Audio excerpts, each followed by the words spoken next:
And now, our feature presentation.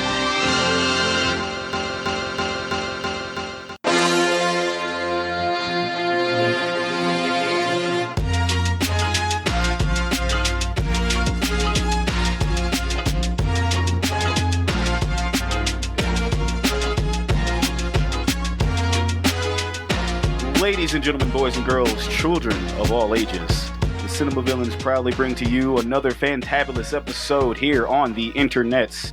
I am your hostess with the mostest, Shaggy Black, alongside me, my tag team partner, my brother for sure, Jose. Jose, how are you? Dude, I'm doing great, man. How are you? I am actually elated. This is Elated. Ooh, that's I'm using the big words, big vocabulary. Because, which is hilarious considering the person that we have a guest, and this person has the history of like messing up his own words, but he does it because he is a professional and wants to make sure he is on par with his listening audience. This has been a long time coming. An introduction is not needed for this man, because if you listen to us, you definitely listen to him. He is a good friend of mine, a good friend of the show. We've been literally trying to do this episode for about 4 years, and it's finally here. Ladies and gentlemen, Badr Milligan of the SHORTBOX podcast. Badr, how you doing? Yo, check it out, motherfucker. I'm Tupac.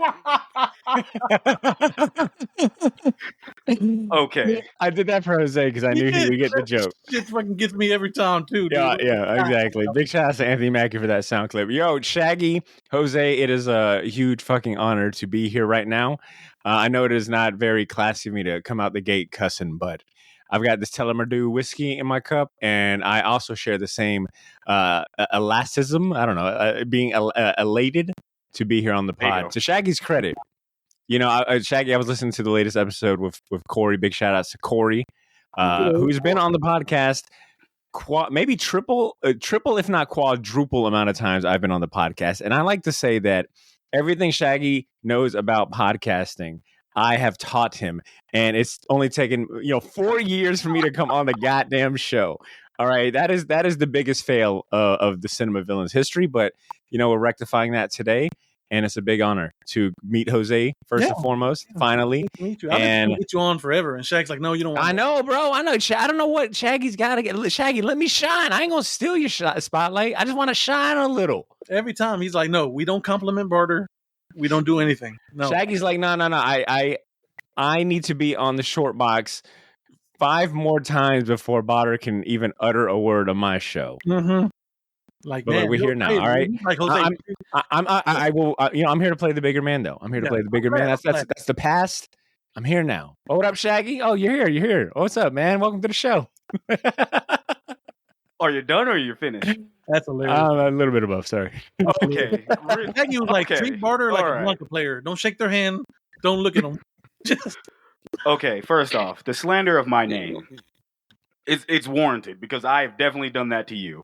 Oh no, for sure. I'm just returning it. I'm not even doing a great job at it right now compared to some of the ribbing I've got from you in the past. This is light work, very much light work. Very light work.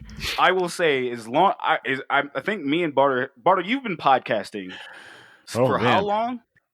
So long that I should have quit like at least twice by now after realizing there's no money in it. But I've been podcasting since at least 2012, and I do it because I love the game. I do it for the love of the game. All right, like Denzel Washington, and damn, I forgot the name of the movie. Completely forgot the name of the movie. Above the Rim. Sorry, just like Denzel Washington and Above the Rim. All right, I do it for the love of the game. Was he in that one? No, that's. No. Oh, you talking about He Got Game? He Got Game. Sorry. All right, Game. Above the Rim, He Got Game. There's a lot of basketball movies in the 90s, okay? Sorry. I was like, I legitimately, we have been podcasting me and all 3 of us actually have been podcasting the same amount of years. So we're OGs to this. We've seen, Shaggy, I know that you've been podcasting I know you've been podcasting for a minute. Jose, you've been podcasting just as long? Well, yeah. I mean, I had a really long. Well, I had like what, Shaq, like a 5-year long. I feel like your listeners are like, God damn it, Badr, they're gonna go tell their origin again. Well, You yeah, son of a back in bitch. 2012, I decided to gather a team of I got you. Okay, so quotation mark, talented individuals.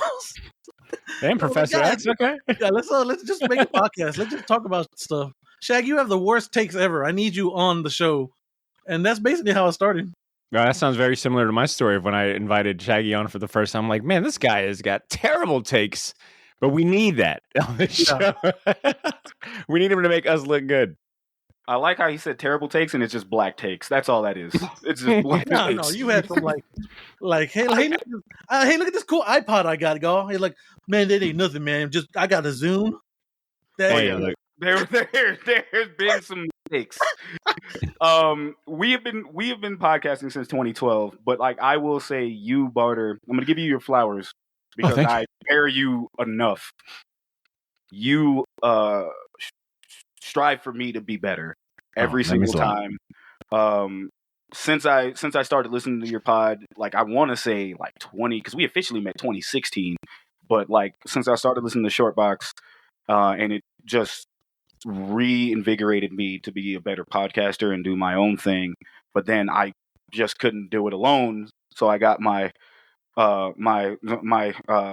best friendo here to do this because we've been doing it for so long, and it's just like, all right. And then we connected, and you've even told us and with a lot of people that our chemistry is kind of unmatched. So it's times like that I want to say thank you to you, sir, for inspiring me and possibly Jose, even though I know he's way more of another Jacksonville podcaster listener that he became a fan of. Huh?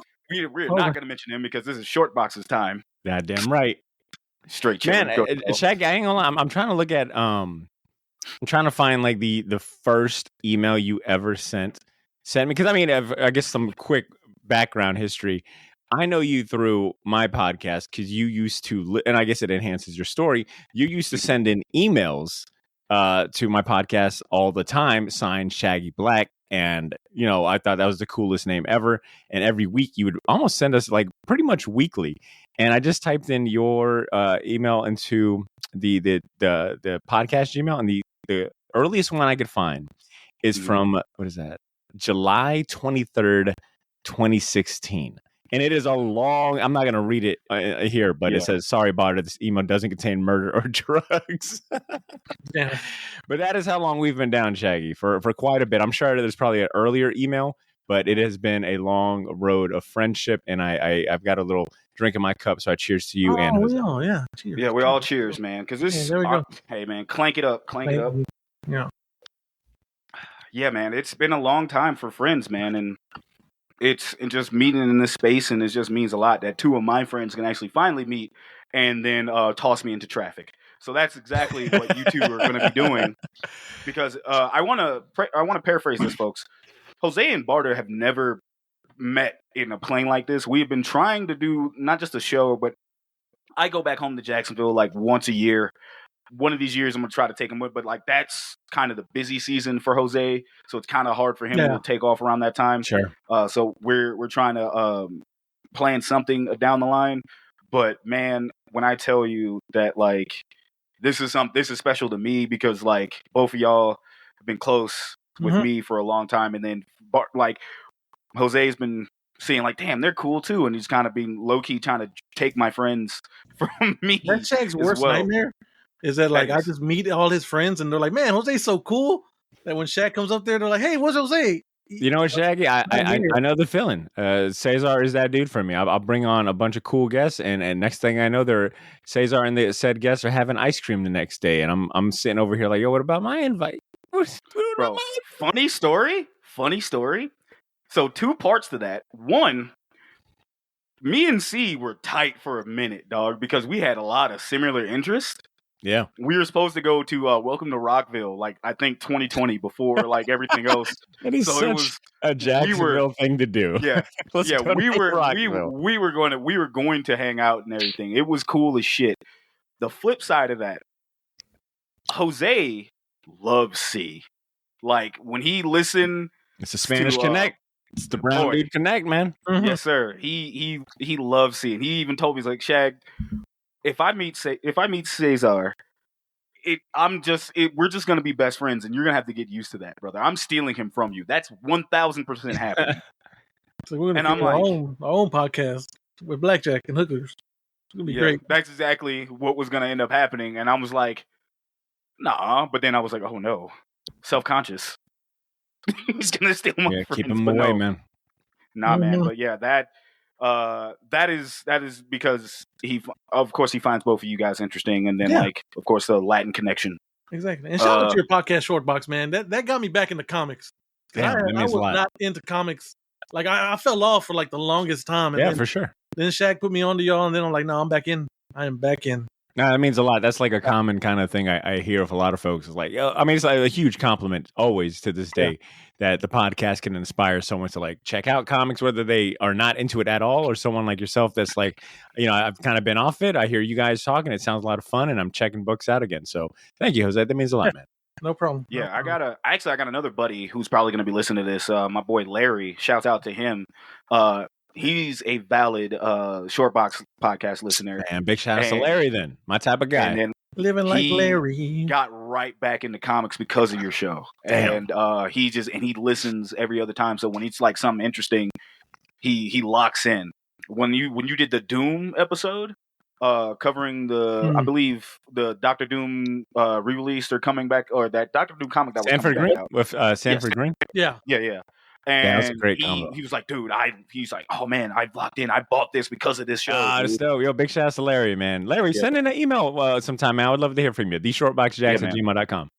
I'm gonna make sure he gets that. Yeah, But, please. Barter, you What are up? here, my friend, after a long period of time, because we here at Cinema Villains obviously have guests, and we want to make sure they're covering their movies, because movies that they grew up with, movies that they like, hey, I like this villain, or I like this movie, let's talk about it. That's why we got you here.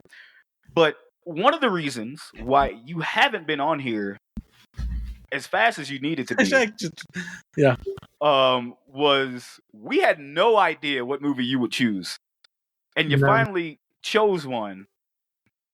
And I gotta say, it's not a deep cut, but it is something that I remember as like in my 20s going like, oh shit, I forgot. And it was the 2012 movie Chronicle. Yeah. yeah, that's awesome. The Tell fear me, in Shaq's uh, eyes. I when don't you- want to. I don't want to interrupt. Sorry if that. I thought you No, said you're more to good, go. No, Chronicle. I guess I'll jump in. Sorry, my screen was acting weird. So you guys, I lost you for a minute. I have audio, so I apologize for stepping off of camera. But just in case your editor can make a clean edit right here. Yes, Chronicle. I guess to provide some background on why I chose this, which I'm not gonna lie. Had I really locked into thinking about the purpose of the show to analyze villains and movies, I probably would have picked something different. But Shaggy, I felt like that was one of our biggest roadblocks, is trying to figure out what movie I would come on to talk about. And me and you had kind of gone back and forth, and all the good movies that I wanted to talk about. I'm not saying that this movie isn't great, but all the other movies I wanted to talk about, y'all already covered. Street Fighter, 2, the animated show. You guys already did a Dragon Ball Z episode. I forget. I think you guys might have did a comic book one. So I was like, so I was like, well, fuck it. Let me just pick one of my favorite movies and let's just talk about that. So I picked Chronicle because it is one of my favorite movies. And if you had asked me maybe 5 years ago, what are one of my top 5 personal favorite movies, this would have been up there for sure.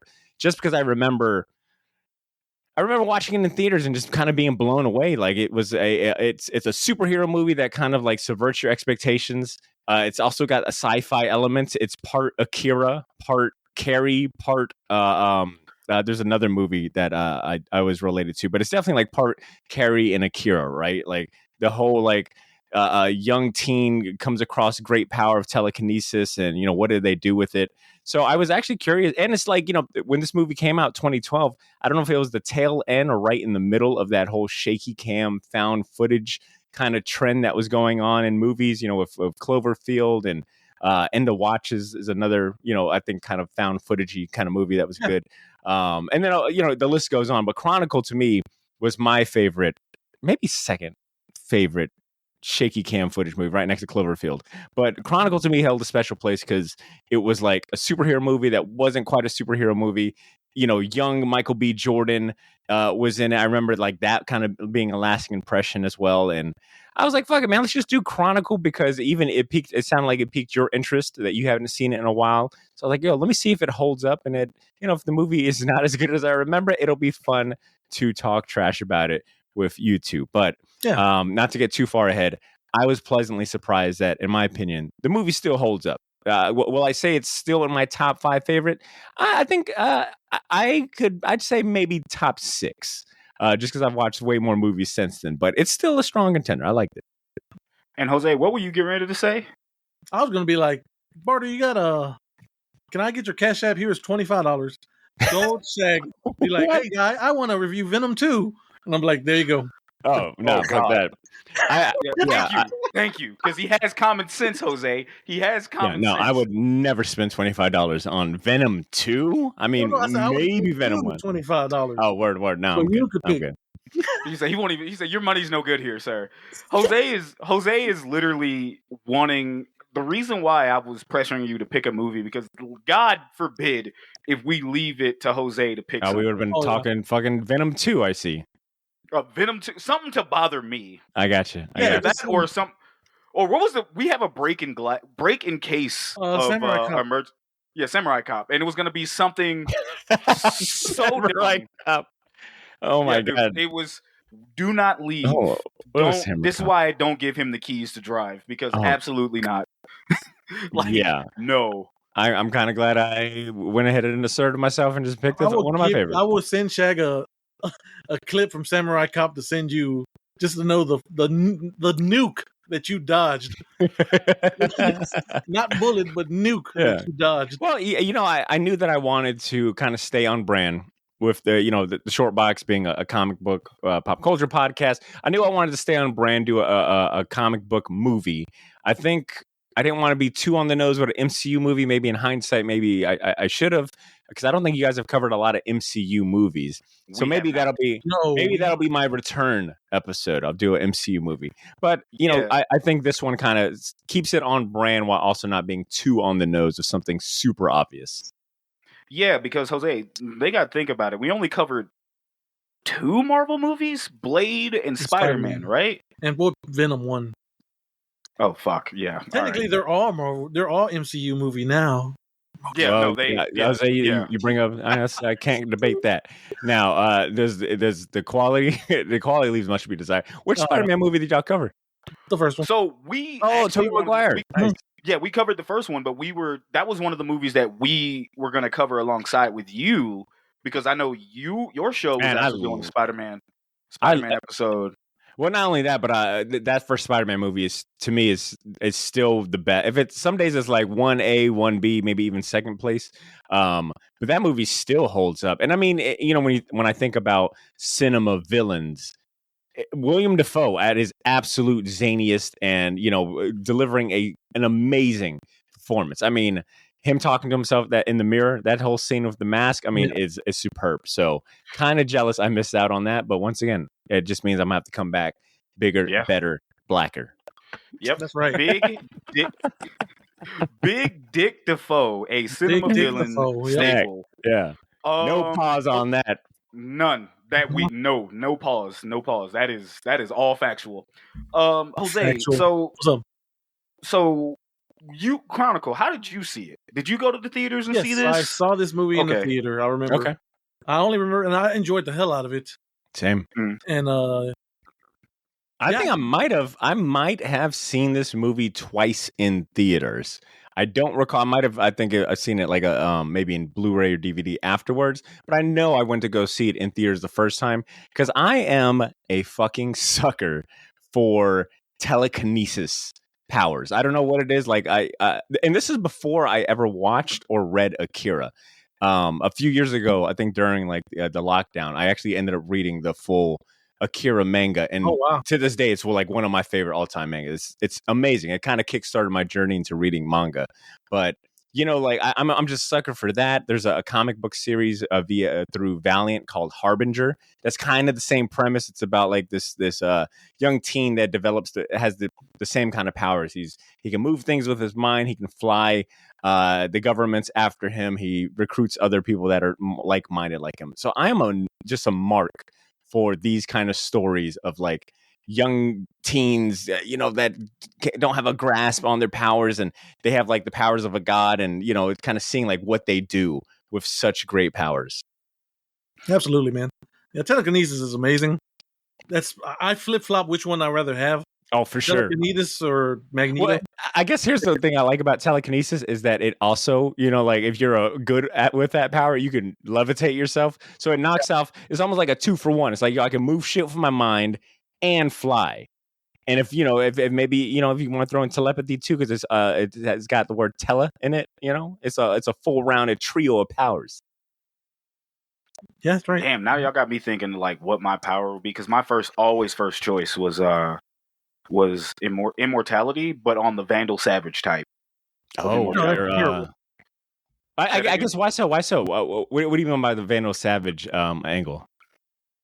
Say that again, Jose, because I know you were saying something smart. That's terrible, bro. What if you get DO'd? What if they throw your ass in the middle of the ocean? You're just done. Oh yeah, that. So that was fuck. You're right. So no, originally, I've always liked the invulnerability type of powers and stuff, like especially like with Luke Cage and like Wolverine, just like that healing factor, or just like it takes a lot to fucking leave damage. But Vandal Savage, or at least that character that they made in DC, literally would be just I've started off as like, from the story for that is started off as a caveman and became found a mysterious rock that hit the planet, and then he became an immortal and just lived on. But like any damage he took, it just fell off of him. And it was the fact that I can't die, but I also get smarter, stronger, faster each year, each millennia that I'm around. So like that for a while I was like, damn, because it was just hyper intelligence for me that sold me on it. And along with like, I will get smarter and stronger as I go. I can't die.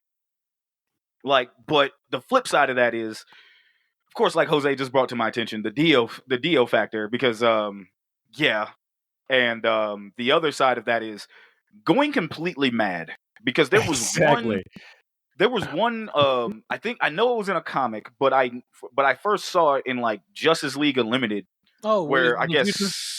In the future, and it was Superman and him. Mm-hmm, he's like, Superman. Oh, thank God. And he's out of his fucking mind. Like, legitimately lost his shit. And I'm just like, oh, okay, yeah, there's some drawbacks. Yeah, he was like, I fucked up. I need you to stop me from doing this. Thanks, buddy. Yeah, and that's not to say all the other shortcomings of that power, like watching all your loved ones die, outliving everyone that you ever cared about. All that stuff, just being, I mean, I guess you could just round it up to going completely mad for being immortal. You know what you're not, well, I guess, thinking about this movie Chronicle, their powers kind of drove Andrew, the main character in this, pretty mad. Oh, yeah, no, we gonna tap into that, because he had a whole fucking spiral. Yeah. Like, just downward spiral. But this is what happens when you give somebody powers that really should not have powers at all. That is school shooter energy. Thank you. Big toy. I wonder if we were going to talk about it. Like, that is a school shooter with mind. Boy. Like, yes. And I think that is on the. This is now like what, my third rewatch. That was a aspect of it, or one of the themes I did not catch on early on, is that this movie goes from asking the simple question of like, what would happen if three senior friends, as seniors in high school, what would happen if they got powers? And then it quickly becomes, well, what if one of those friends was like your kind of typical trope for like a school shooter, like the shy, awkward, incel kind of kid that has a rough upbringing? What does power do to him, as someone that has grew up his whole life as helpless, and just leaves much to be desired in terms of coming from a loving household? I forgot how dark this movie gets. Yeah. Oh man, absolutely. Before we hop right into it, because something you said, Barter, and then something Jose said. But again, you two have never met. And there was something I was trying to sell you on, Barter, but I don't think I did a good job. Jose. What's up? Sell Barter, 30 seconds. Sell Barter on JoJo's Bizarre Adventure. Oh, sell me the pen. So, come on, man. So, if you want peak fiction, a manga that inspired everything from Street Fighter, damn, other manga alike, is great. A journey throughout time and different generations. You get stories, you get each chapter. Each volume is a different chapter. You get 7, as of right now, you get 9 different JoJos and their journey, throughout time. And it's great. It's just really great. It really inspired Street Fighter? It came out. There's a couple characters that are like. Oh, interesting. Mm-hmm. Huh. Okay. JoJo's Bizarre Adventure, I've always, like if I go to a shop, I'll pick up like a book, flip through. I've always thought the art looks great. The character designs look awesome. I just have no idea what it's about other than very flamboyant and flashy characters, beating each other up. It's so hard because you almost sound choked up, Jose. you read part 1 and you're like, this is just okay. And like literally everyone's like, you just got to make it to part 3. Oh, interesting. Power through part 3. A lot of people are like, just skip 1 and 2. I'm like, no. Okay, no, you got to the foundation and lay the groundwork. Greatness that is Joseph Joestar. And Shag found that out immediately. Shag was like, "Oh no, this is amazing." Okay, okay. No, it got my ears. My ears are peaked now. My interest is peaked. If I could not sell you on this, he could. I tried to go with the musical musical references. You're gonna laugh at hearing some people's name. Okay, especially once you get to when he gets more modern. Like season, part 5 has a dude just straight up called Notorious B.I.G. Yeah, okay, he's not lying.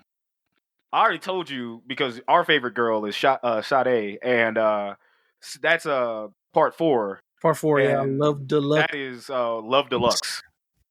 Is one of the stands that are being used that's called Love Deluxe, and then part 3 also had Vanilla Ice, which is still to this day the funniest fucking thing because I'm like, that man looks nothing. I get it. Like I said, I knew I was gonna love it when Buddy pulled up and it was like, "Yes, my name is Robert E.O. Speedwagon." I'm like, "No, we're good. I'm done. This is it. I'm in."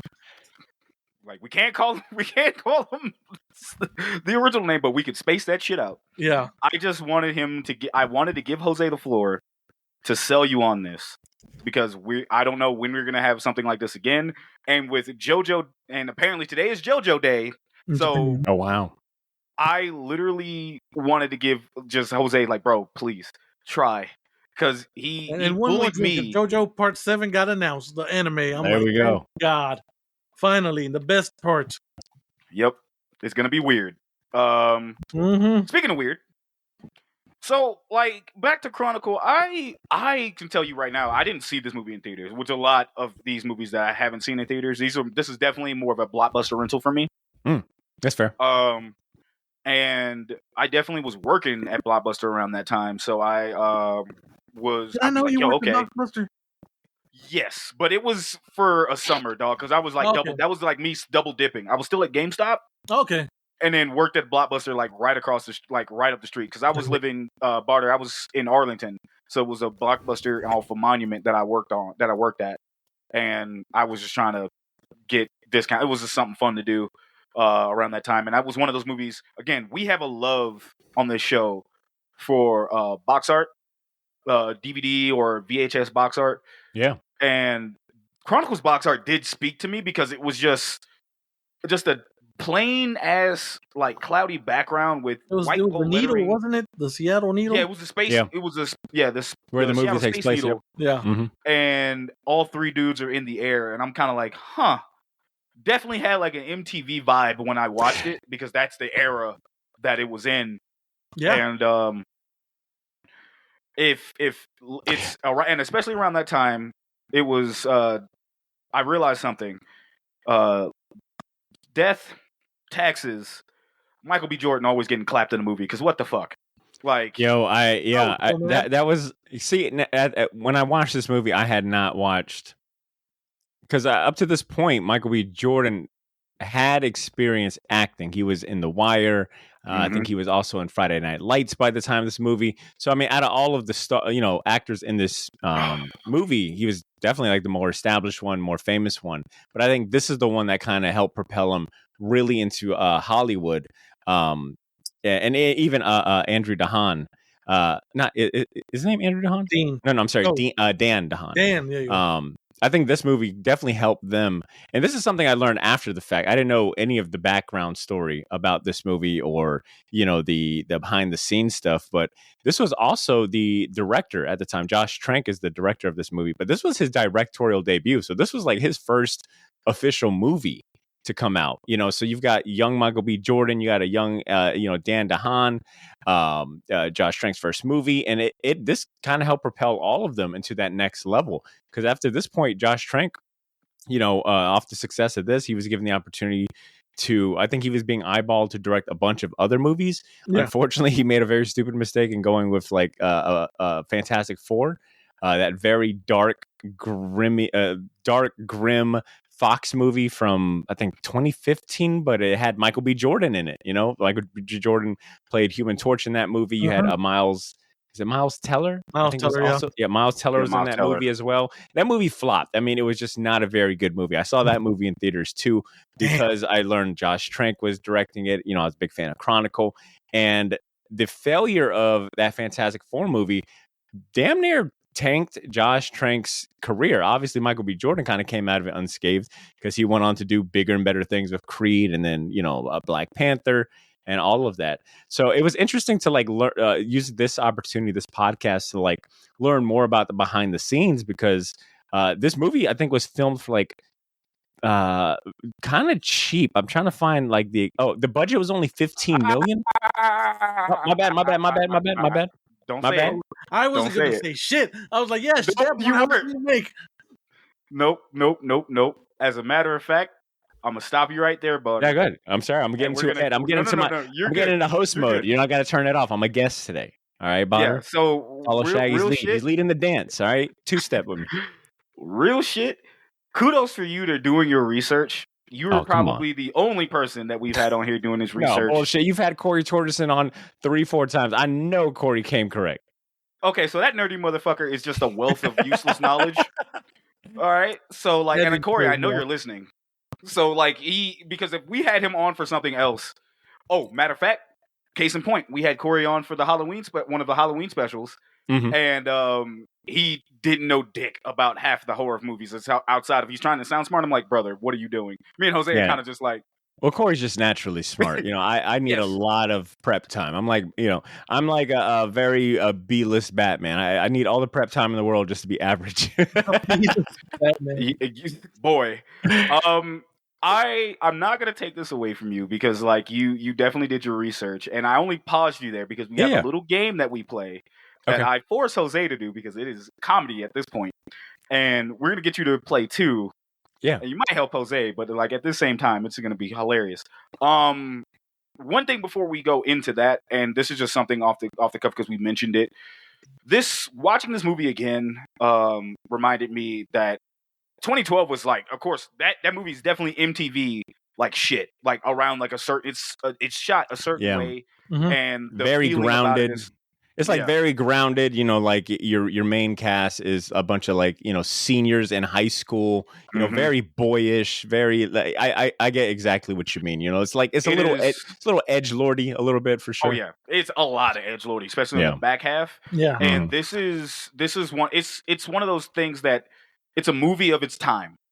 For sure. Which you get you get a lot of that with like 2000s horror movies.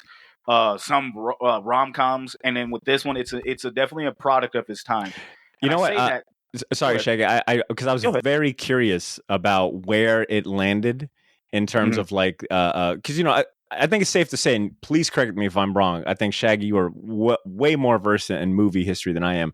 But would you Well, I was going to say Cloverfield was like one of the first shaky cam footage, but I mean that would be doing a disservice to Blair Witch Project, which was that was the one. Was like mid to late 90s. Yeah, Cloverfield though I think brought about a second wave of like shaky cam found footage style movies. This Cloverfield 1 came out in 2008, So this movie, Chronicle, was 4 years later after the fact of like, that kind of era of all these found footage. So I don't know if it did it justice, if it helped the movie or not in terms of like giving it some space away from like, prime Cloverfield and that kind of era of movies.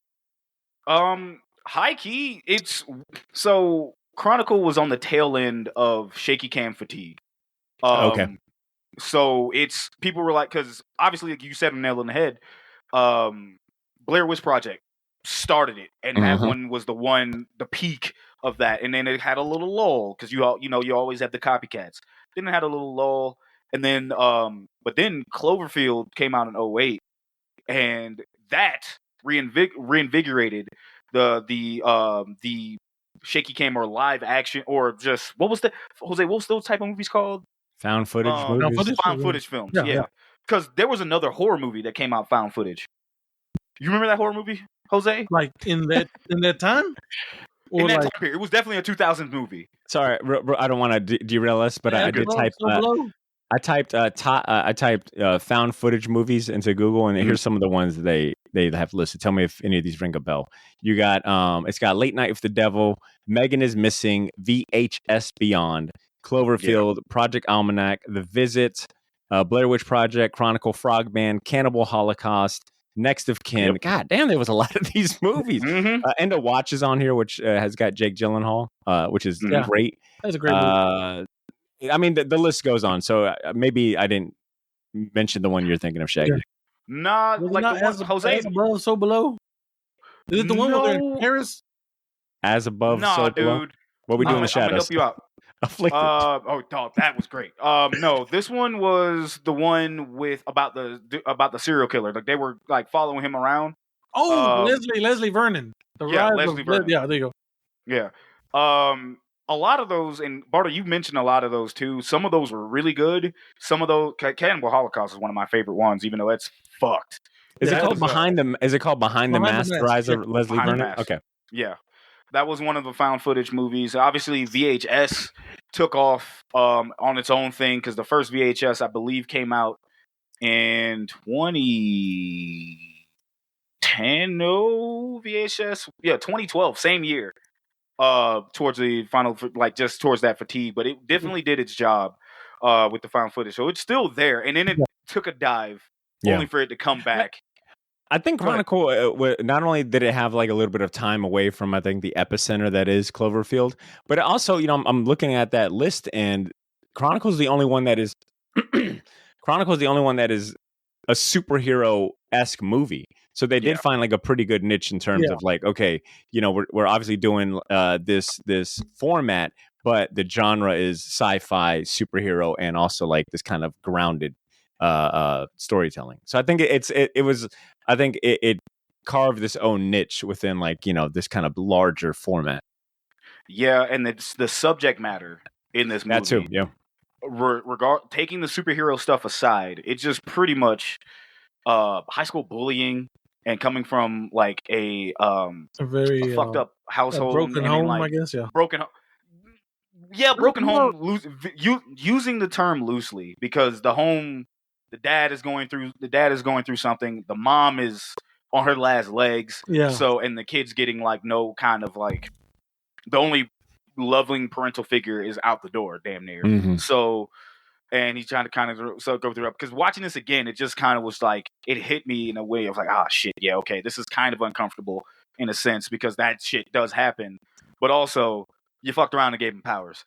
That is what fucked around. And I was just like, like I felt bad for him, only for me to go like, okay, no, he's a fucking sicko. I'm good. All right, there was fucking signs throughout this whole movie.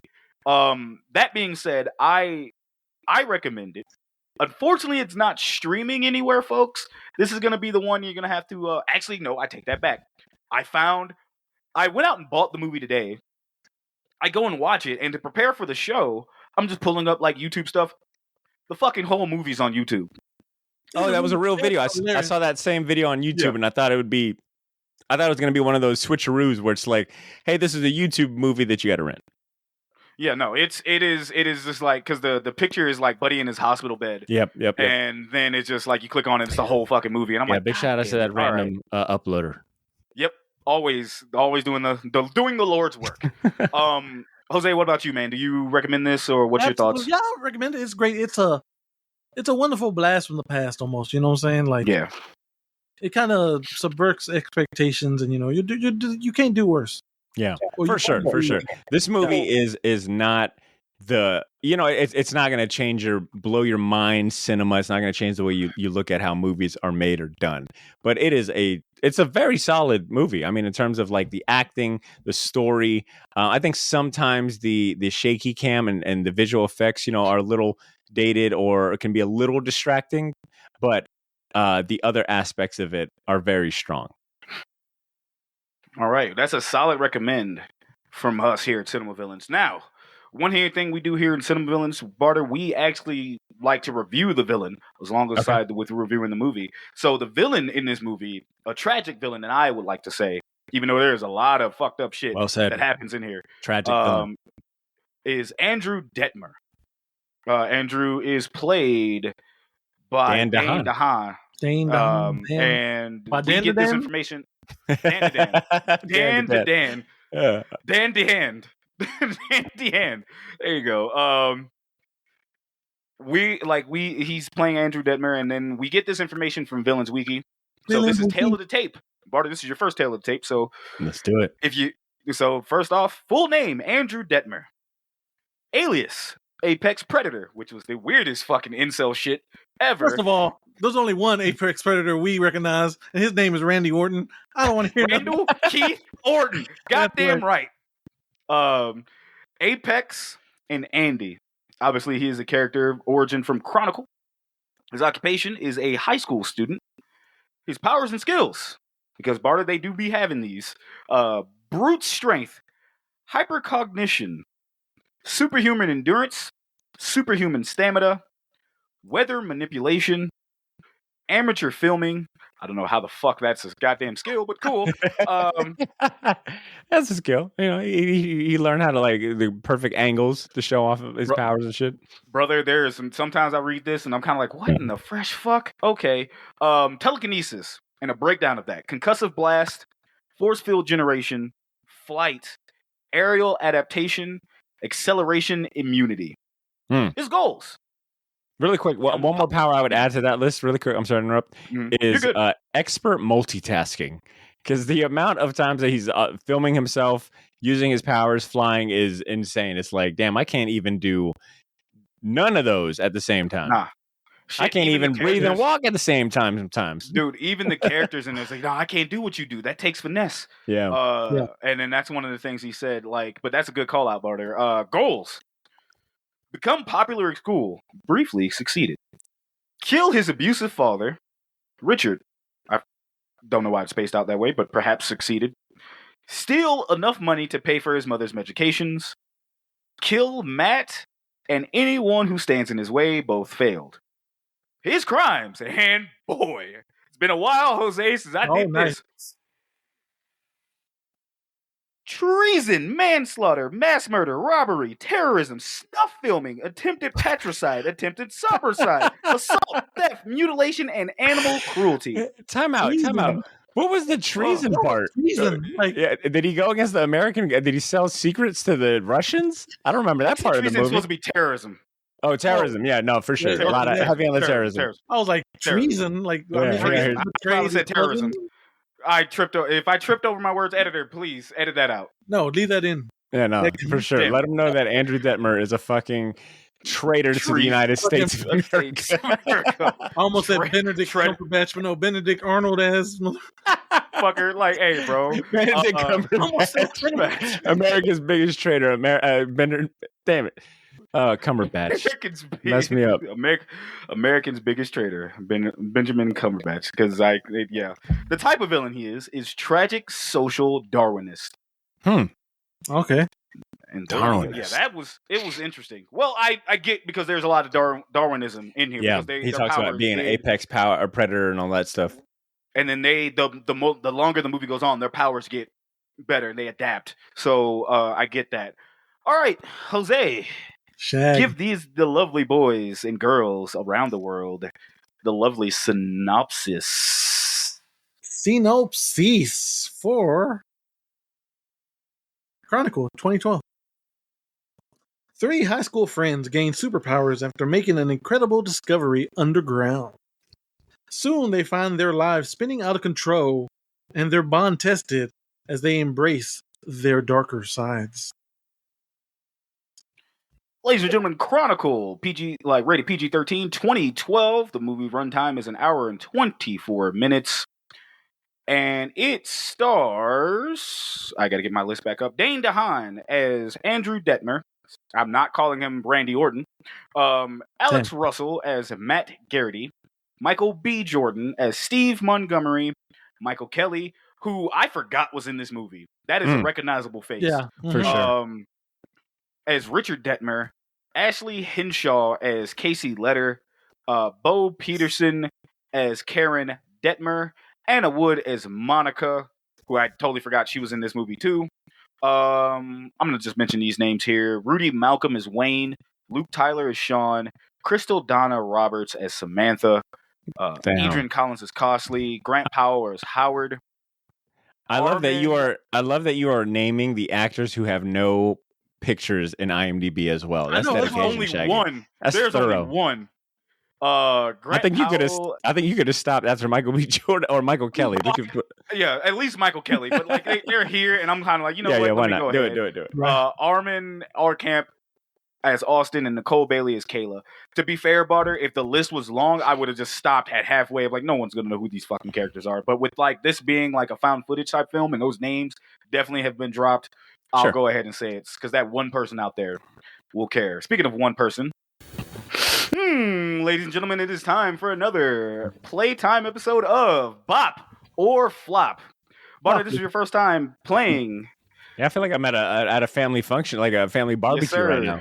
We're doing a line step. Yes, sir. We in here. That gif of fucking Winnie the Pooh. Who is it? I'm talking. This is a minute. Little mermaid, the fucking just stepping. Oh man. Badr, this is a game we play, or at least I play with Jose because I love to torture him. Right. We try to guess if the movie's a bop or flop by guessing the budget of this movie and then what it brought home in the box office. Okay. Now, Badr, I did my homework, so I kind of cheated. But here's the thing: I didn't know I didn't know this was gonna be a part of it. So I do admit I do know the answer. That's fine. And so I won't ask you away. But Jose, Shag, the budget of this movie was $15 million. Yeah. Okay. In 2012, was this movie a bop or flop? And do you have a rough estimate? Okay. So the movie was a bop. Box. Okay. Oh, wait. Do you have a rough estimate of the box office? Oh yeah. But it was a bop. Mm-hmm. I know that because after this movie, they wanted, like Badr said earlier, Josh Trank for everything. Mm-hmm. And so bop. It wasn't a huge bop though. So 15 million budget. So double that's 30. I'm gonna just say it made 50 million. And it's 2012, boss. So think about it. Yeah, that's what I'm saying. 50 is fine. I'm saying 50. Right. You're locked in at 50. Yeah, sure. You sure? God damn it, Shaq. Yes. No, but just keep going. Okay. So, Chronicle came out in 2012. Actually, the release date came out on January 28th of 2012 at a Gonrier Film Festival, and then released in the United States February 3rd of 2012, a month, like pretty much a few weeks later. The budget was $15 million. And I can tell you that this movie was a bop. Badr, I know you have that information in front of you. Do you want to give Jose the actual box office number? This movie, I'm trying to figure out the percentage wise. This movie damn near quadrupled in terms of gross. It grossed 126.6 million internationally. Yep. Oh wait, do we do internationally though? We always do international. Dog. Do we? Yeah, because that's the box office there. No, it still did. No, you can't run from that. Get out of here. You can't run from that. This movie made almost 8 times more than what it cost to make. So I mean, a Mhm. huge bop. In that that was a bop. terms. Yeah, that's a super bop then. Yeah, it's one of. So first off, I forgot how great this movie was for the time period on how Mhm. popular it was because this movie was fucking everywhere. Second, I did not fucking know it made that much. I thought I could have. Jose, to your credit, 50 million sounds right to me, and then I looked. I'm like, no fucking way. I was Damn. like, no, but because I personally think that it would have made more money from the DVD sales. Yeah. Oh yeah, I definitely. wonder if that's a factor. Yeah, that's a good point. Yeah, I know I copped the Like, I- DVD. Yeah, I got the Blu-ray. That's actually how I watched it. This was like the era of like I would go cop the DVD, the Blu-ray, because they would always have the free digital code, and I absolutely always got my free digital code, always downloaded. So I actually had the digital version on an external hard drive that I just plugged in and watched that shit. There you go. real quick, we mentioned all the found footage movies, and we Mhm. forgot one of the other popular found footage movies around that time, Which one? Project X. Man, I Oh yeah. forgot that was a found footage movie. But I did too. that was another one that I remember going to see in theaters and immediately being like kind of jealous that I never got that high school experience. I'm like, yo, I Boy. never got powers, nor did I get invited to any badass parties. I wasted my high school Damn. years. And the crazy shit is, man, like you mentioned him earlier, Miles Teller. Fun fact: he was supposed to be in Chronicle, Mhm. Yeah. but he turned down Chronicle because he was already in Project X. That's right. Well, there you go. Fun times Project had by our. Yeah, I fucking loved Project Well, X. yeah, It was that's so. That's a so. My only turn down with that was like Tyler the Creator was supposed to have one of his songs open up, and I think it was supposed to be Yonkers. Oh, He said no. he didn't want to be was like, associated with it. I think that he was. I think they were. I think either. I can't remember the story. Either he offered the song Mhm. and they said no, or he said, "Nah, I'm good because I don't want to do that." I got him, but I know he was supposed to be involved, and it just didn't work out. And I was like, "Damn, that's crazy." But yeah, all right, Jose, it's time, man. It is time. Let's Let's get it go. cracking. Okay. We here at Cinema Villains, we get our plot summaries and stuff from Wikipedia. So if something's wrong, fuck them, not us. And here we go. Joker thing. So insert Joker. Editor, help him out. Put that in there. Big shout out to this editor. I love it. I wish I had someone I could magically talk to and the things that I want done to happen. Big shout out to you, editor. Amen. All right. Big In shout out. Seattle, teenage Andrew Detmer is bullied at school and abused by his alcoholic father, Richard, while also coping with his mother's Karen battle with cancer. His family also lives with medical debt, struggling to pay for Karen's treatment. His only friend is his cousin, Matt Garrity. Inspired by Matt's on and off girlfriend, Casey, Andrew buys a camera to create a video diary about his life. I'm just read the other one. Yeah, no problem. Matt invites Andrew to a party and helps him mingle, but he leaves after his filming causes an altercation with another attendee. Popular student Steve Montgomery approaches Andrew and asks him to record a large hole he and Matt discovered in the woods. The three journey down the hole where they discover a glowing crystalline object. The object suddenly begins to react violently, and the camera shorts out. Okay, first off, you tell me to go see a hole in the middle of the woods, brother. No, I'm not doing it. Can't do it. Absolutely not. Because who are you? So you looking at Michael B. Jordan like, brother, what are we doing? Yeah. It's like Michael B. Jordan, you might be hanging around these white people too much because that sounds like a terrible idea. Boy, them whites got you messed up, bro. Exactly. Don't do it. Yeah. Like, He really wanted to win class president, and he was willing to go. Boy, yo, do what you got to do. I felt that. I actually one of them felt votes. that. Yeah. So again, this goes with that subject matter because like we're kind of looking at like how Andrew's treated throughout this. So the movie's building sympathy for Andrew in the beginning of this, just because hey, you're gonna want to feel something from this character. So I give him that, but it's definitely because before this movie becomes like we have Akira at home type beat. That's actually Jack, if you were gonna maybe do, that's probably one of the best ways I would sell this Yeah. movie. This is we got Akira at home, but pretty good Akira at home. You know, yeah, because Shag, like, if we did a cold open, that was gonna be the opening I went with. Like, Shag, I want to watch Akira. We have Akira at home. Chronicle. But nah, like that subject matter, because it's just you building up, and I get what they were doing from that, because and then like you see him pretty much getting bullied, bro. Like it's a rough. Oh yeah, watch, he did get for bullied. real. Like his dad's like trying to kick down the door, Yeah, and then Yeah. like when he gets in later on in the night, like slaps the fuck out of him, doesn't he?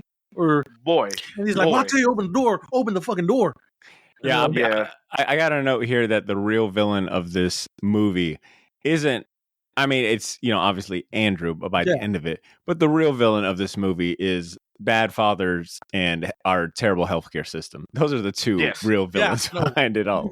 Yeah, boy. Ooh wee. That's a great call, because like towards the end of this movie, you get his mom's like for her medication. That bitch was $700 and some odd dollars. I'm like, Right. excuse? Oh, I'm robbing him. I'm robbing him. in 2012, I'm doing the money, same I'm shit. like, excuse me, like, Boy, that's what I'm saying. Like, In this movie, talking about kind of Andrew's situation where they're making you feel sympathy for him. He comes from his dad's abusive, his mom's got cancer, she's dying. He gets bullied at school. Like he catches no break. You're like, man, is there anything good in his life? I mean, even like the movie itself is, they're in Seattle, so it's cloudy, it's gloomy. I don't think there's any scene in this movie where there's the sun at all. Like, so I guess that tracks with the weather up there. But they definitely top load it pretty heavy in the beginning of like, here's how shitty his life is. He's got no friends. His only friend is like his cousin, who's kind of like aloof, and they're not really that close. And and I think that's what makes as we progress throughout the movie. I think that's where the movie really shines, is when like you see Andrew hanging out with Michael B. Jordan's character, as well as his cousin, who's played by Alex Russell, Matt. So Andrew, Matt, and Steve, their friendship and their kinship were some of my favorite moments in the movie, when they get their powers from this mysterious rock in the ground, a crystal in the ground. From there, that middle part where it's like them hanging out, and you get to see Andrew like open up and find happiness with his friendship, and they're just being like boys. It's like high school boys with powers, and they're just doing the dumbest shit with it. It's such a good moment, because you're happy for Andrew before obviously shit hits the fan, and we get on to the third act. Yeah, it is just seeing that, and it's kind of building that camaraderie.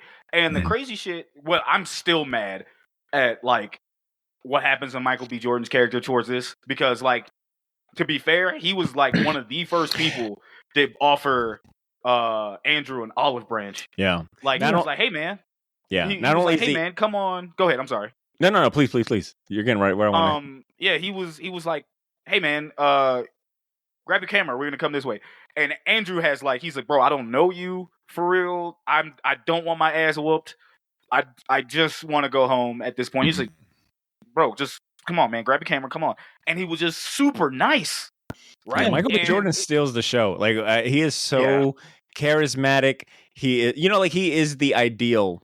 When you think of like class president, right? Like the popular guy in high school that was, I think he was on the football team.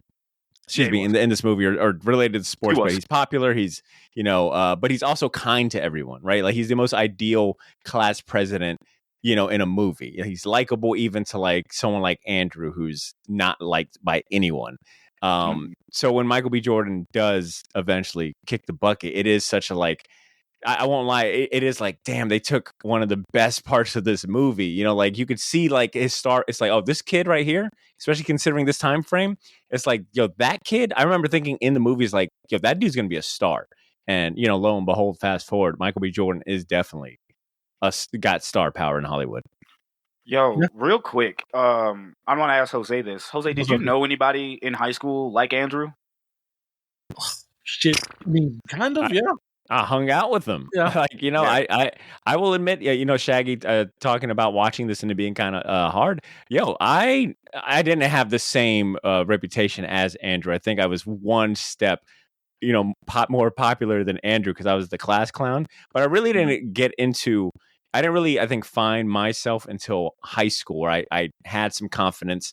I was known as the class clown. I was funny. I could hang out with anyone. But those early freshman years, I was hanging out with people like Andrew for sure, bro. Like, shoved into lockers and all that shit. So, yeah, I do agree. It brought back some rough memories of freshman year for sure. But I see someone like, Michael B. Jordan's character, and it's like, oh, but I remember senior year it being really cool and having a great time. Mm-hmm. So it was definitely a blast of the past for me in terms of like nostalgia and trip through memory lane, thinking about high school and the different type archetypes in high school. Because even his cousin in this movie, Matt, is like your weed head that it thinks he's smarter than everyone, that must have just found out about philosophy because that's all he's ever talking about is philosophical, but he doesn't really know what it means. So I think you said something about it being like a very MTV kind of influence for sure, because they just nail all the tropes of like your classic high school tropes really well. Yeah. Jose, while Barter was saying, did you know anyone like that? Yeah, How was that high school? There was a couple people like that in high school. Jose was Michael B. Jordan. He was like, bro, that was me right there. No, I was. She. I was class not popular, but I wasn't like. Yeah, you weren't getting shoved in lockers and shit. Yeah. No, yeah. So I was all right. I was more or less cool with everybody, except for the preppy kids. No, not them. The preps. You had preppy kids at your high school? I almost said a word, but I was like, no. Jose? The Shaggy, what were you like in high school? Like, out of these three characters, Andrew, Matt, and Steve, who were you more like? Ooh, I was definitely more Matt. But I became I got super confident. Like, I just stopped giving a fuck what people thought about me in 10th grade, sophomore year. And after that, I did, but then eventually I actually became Steve. But that was only because I failed high school. Only because motherfuckers oh, he's so cool. He's no talk, but he's so cool. I'm like, yeah, bitch. Yeah. In class, man, that dude that dropped out 3 years ago is still showing up to our prom. Bro, listen, real shit, man. Nothing was more humbling than because I went to Terry Parker, Barter. Wow. Nothing was more humbling. Yeah, nothing was more humbling. Wasn't Terry Parker like a bad kid school? No, not it wasn't. Yet. Okay, sorry. I think I went. I live not when I was there. No, It definitely became that after. Shaggy made it a bad kid school, is what he's saying. After he dropped out and left, it just went to shit. High key, man. Nothing was more humbling than the guidance counselor calling me and going, "Hey, so are you coming? Did you drop out of high school?" I'm like, "No, I thought I was taking online classes." Well, you have to be enrolled in school to take online classes. Boy, because I was not in school, brother. I was just at home, chilling, working, and not doing anything until they called me, and I got my mom. My mom drove me down, and we got enrolled.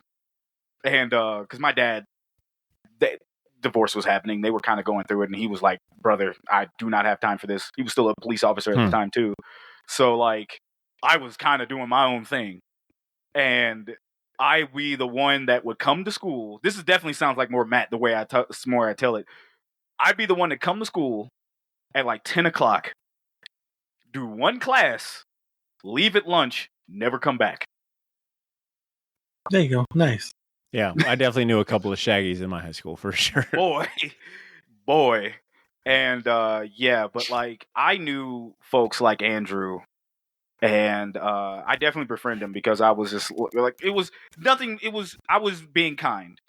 All you could do was be kind, and that's kind of all I was doing.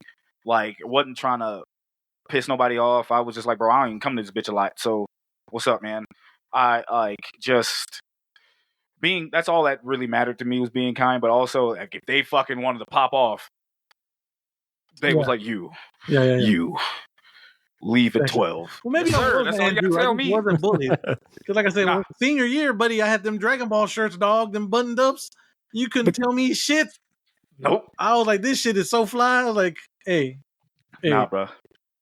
Like, Dragon Ball, you don't need to watch that. You don't need to watch it. This shit's cool. you don't need to watch it. This shit gonna be hype. But yeah, I just that opening. But also seeing them get their powers, we're gonna talk about here in a second. So go ahead, Jose. All right.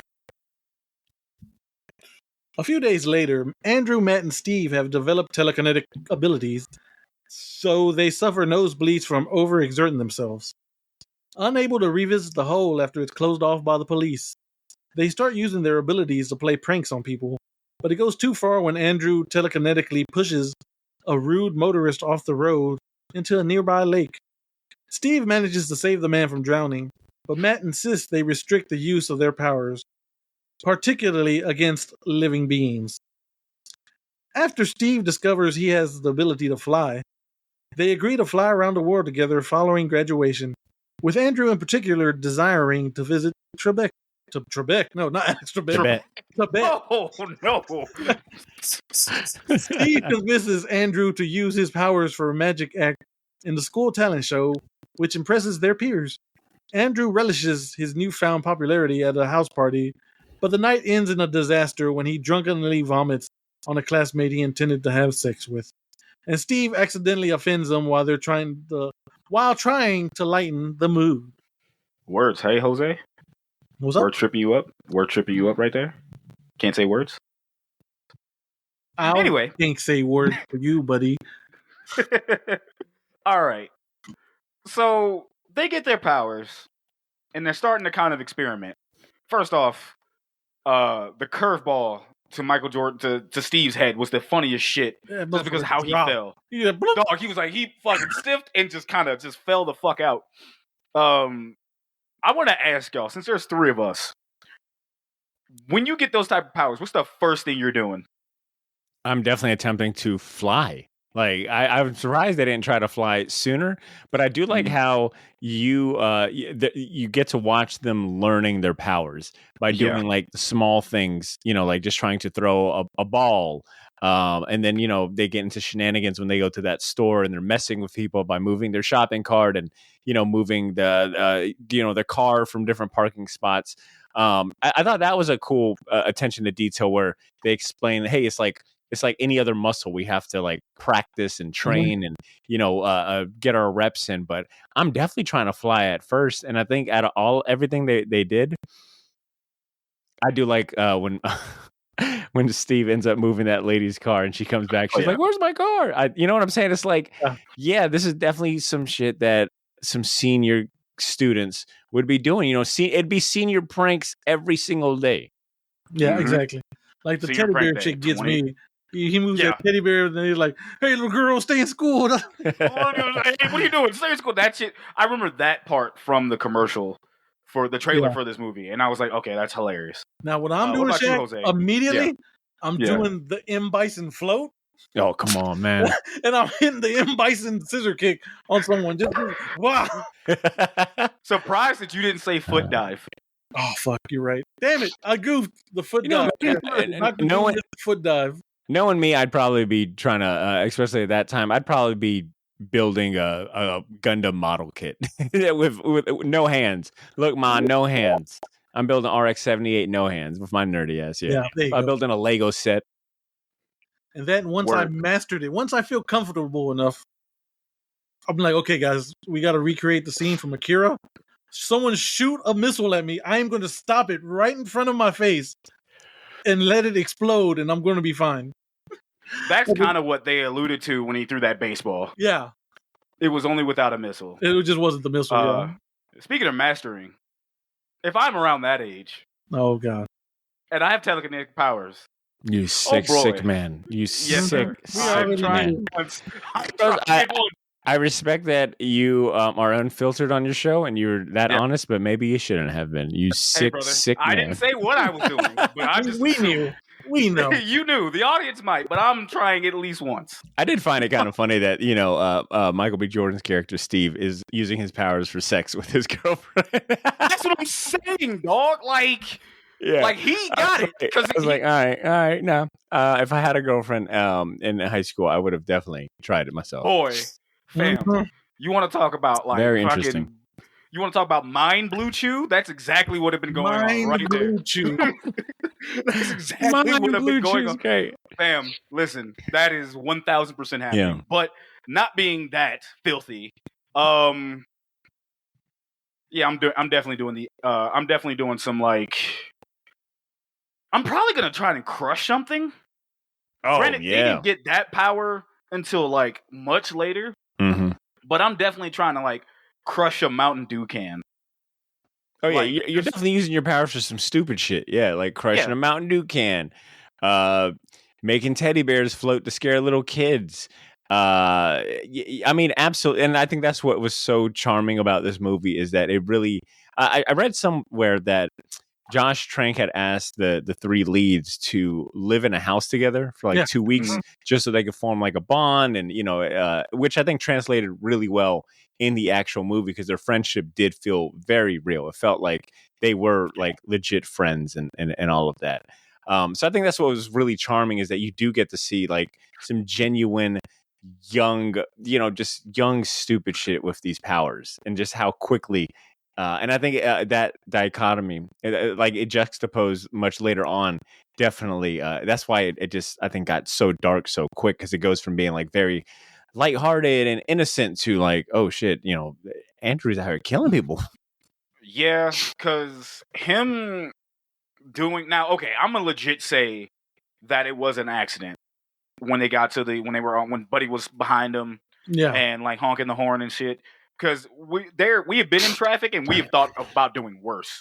So Oh, yeah. like 1000%. And I know Jose got a gun, so it's all like, hey, motherfucker, I will shoot your tires out. You keep honking at me, bitch. I got something for you. Yeah, road Completely. rage is something different. Means something different in Texas.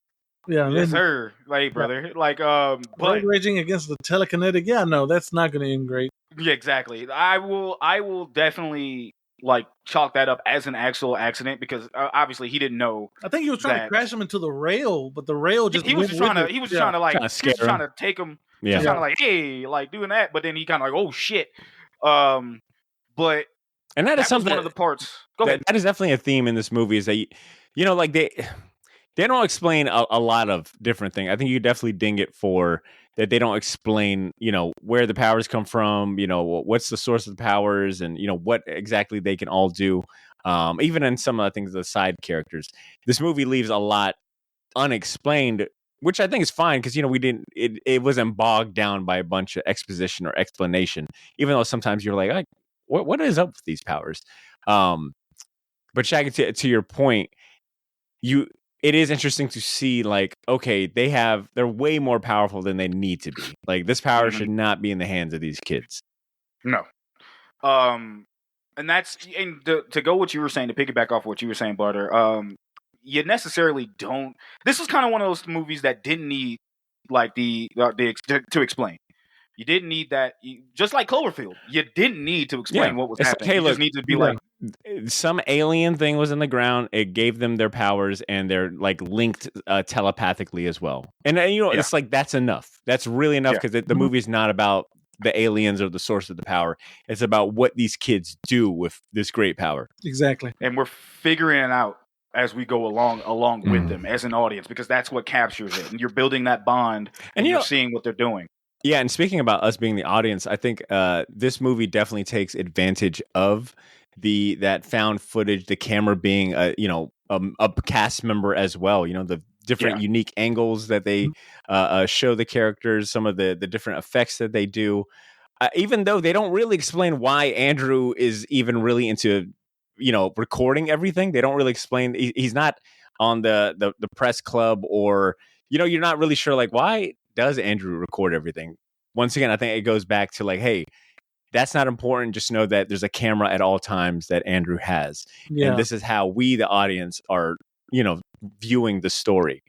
Yeah. If anything, I thought, you were going to say something, Sugar? No. Go ahead. Go ahead. If anything, I thought he was trying to catch his dad, beating him, maybe. And then it just like, well, my dad just doesn't give a shit. Never mind.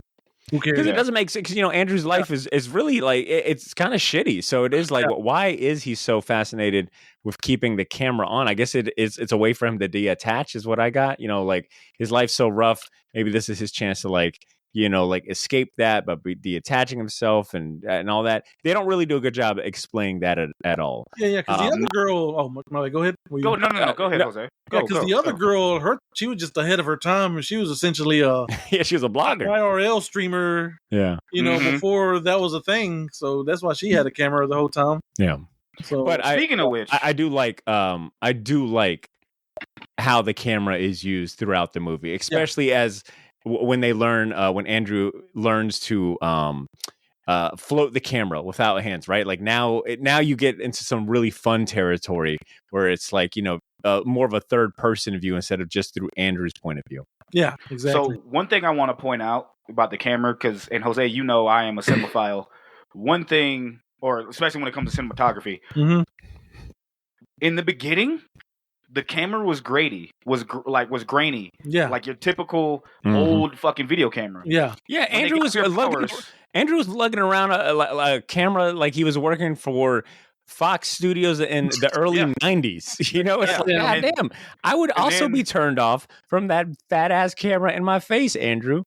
Yeah, it's like what the fuck is this? I give the movie credit because when they got their powers and they went to black, they come back and Andrew's got a new camera and the quality and the visual. The quality just got instantly better. Like it went from 480p to fucking 1080 in that moment. And I'm like, oh, because I'm thinking to myself, like, damn, is the movie shot like this? I'm like, I mean, I guess it's fucking 2012. Right. But I remember this movie looking better. Yeah, I think you definitely have to spend. You gotta like kind of just take this movie for what it's giving you, because if not, then you kind of get stuck in certain like details or the lack of the details. And it's definitely one of those where I would say like this movie, especially towards the end when we get into the action scene, I would almost say like the shaky cam footage works against it because it is so shaky. It's like almost, as someone that suffers from motion sickness, I was damn near getting sick watching this movie again. But that's not to say that I still wouldn't take it away from the camera playing such an integral, like an interesting way of showing the story.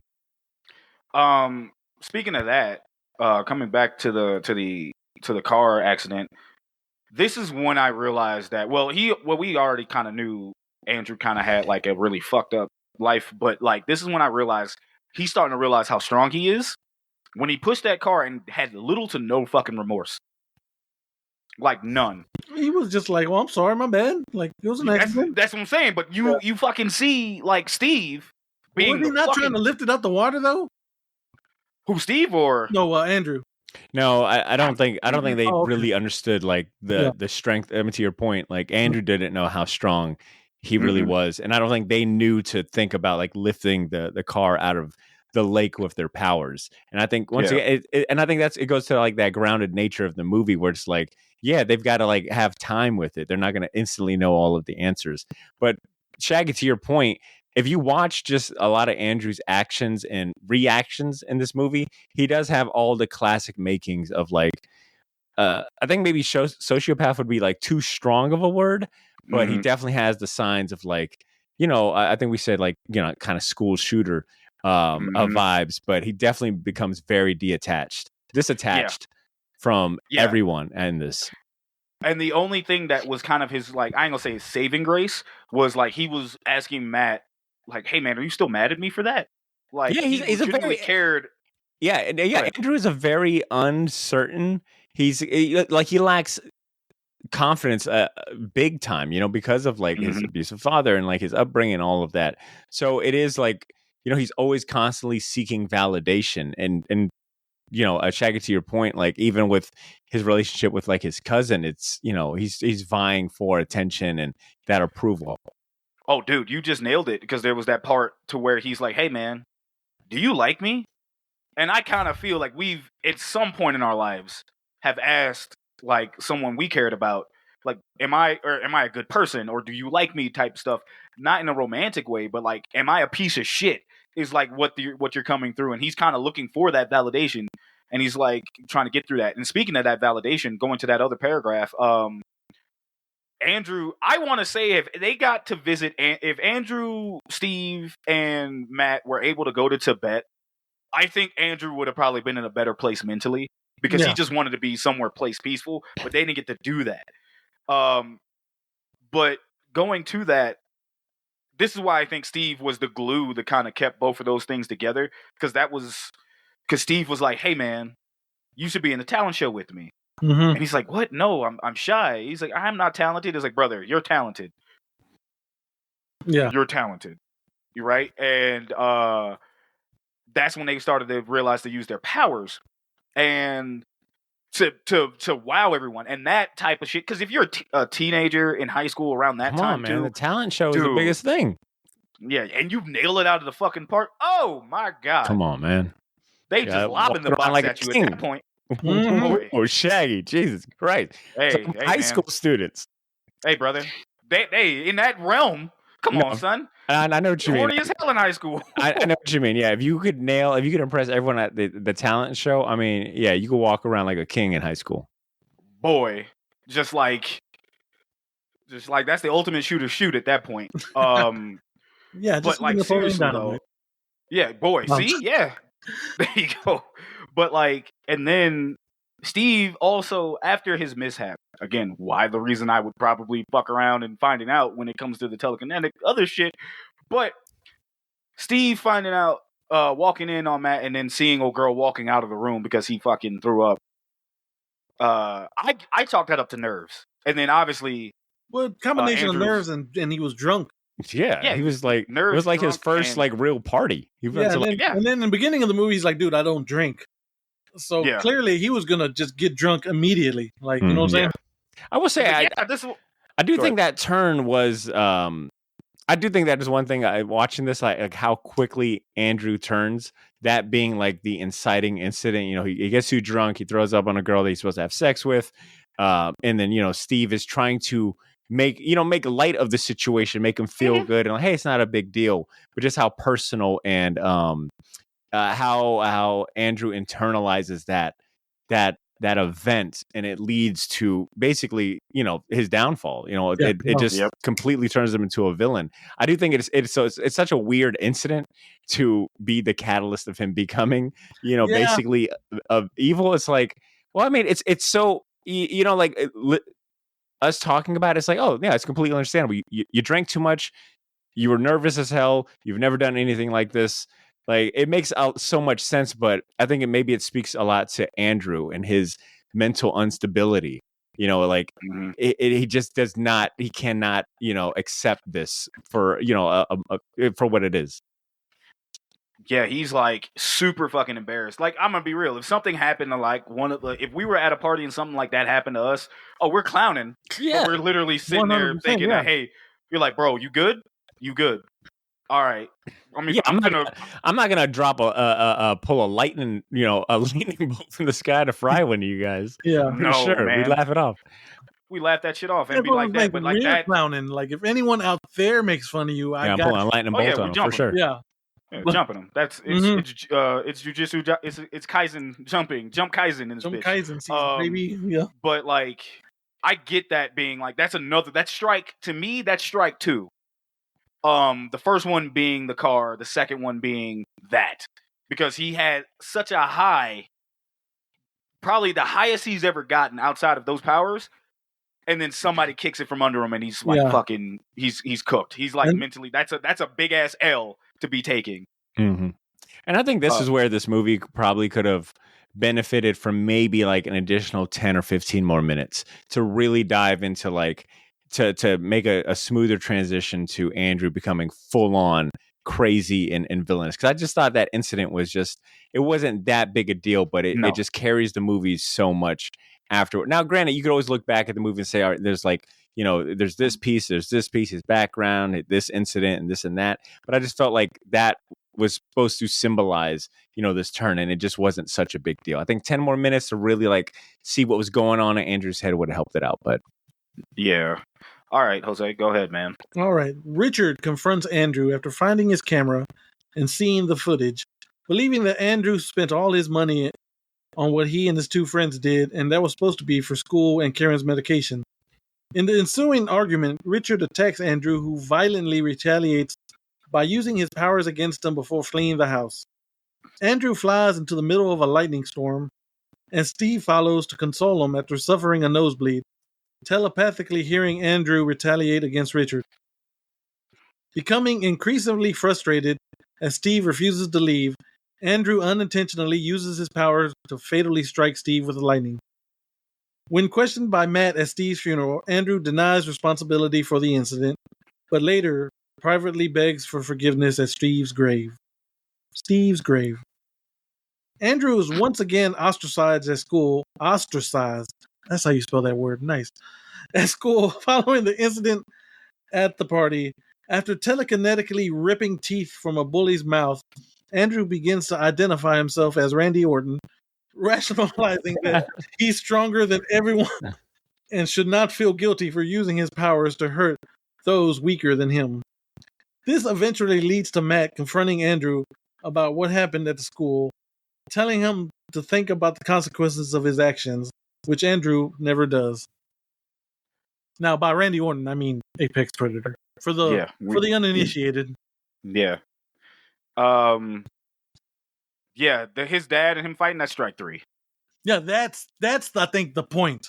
That's the catalyst. Yeah, that is what starts it all. Because his dad punches him in the face, and then he immediately just like chokes him and like throws him into the wall. Bro, and I gotta say, I will fucking crush you. I kind of wish they would have picked a different actor other than Michael Kelly to play his dad, because Michael Kelly is such a good actor. Like I think Michael Kelly is awesome, and I forgot Michael Kelly is in this movie. Yeah.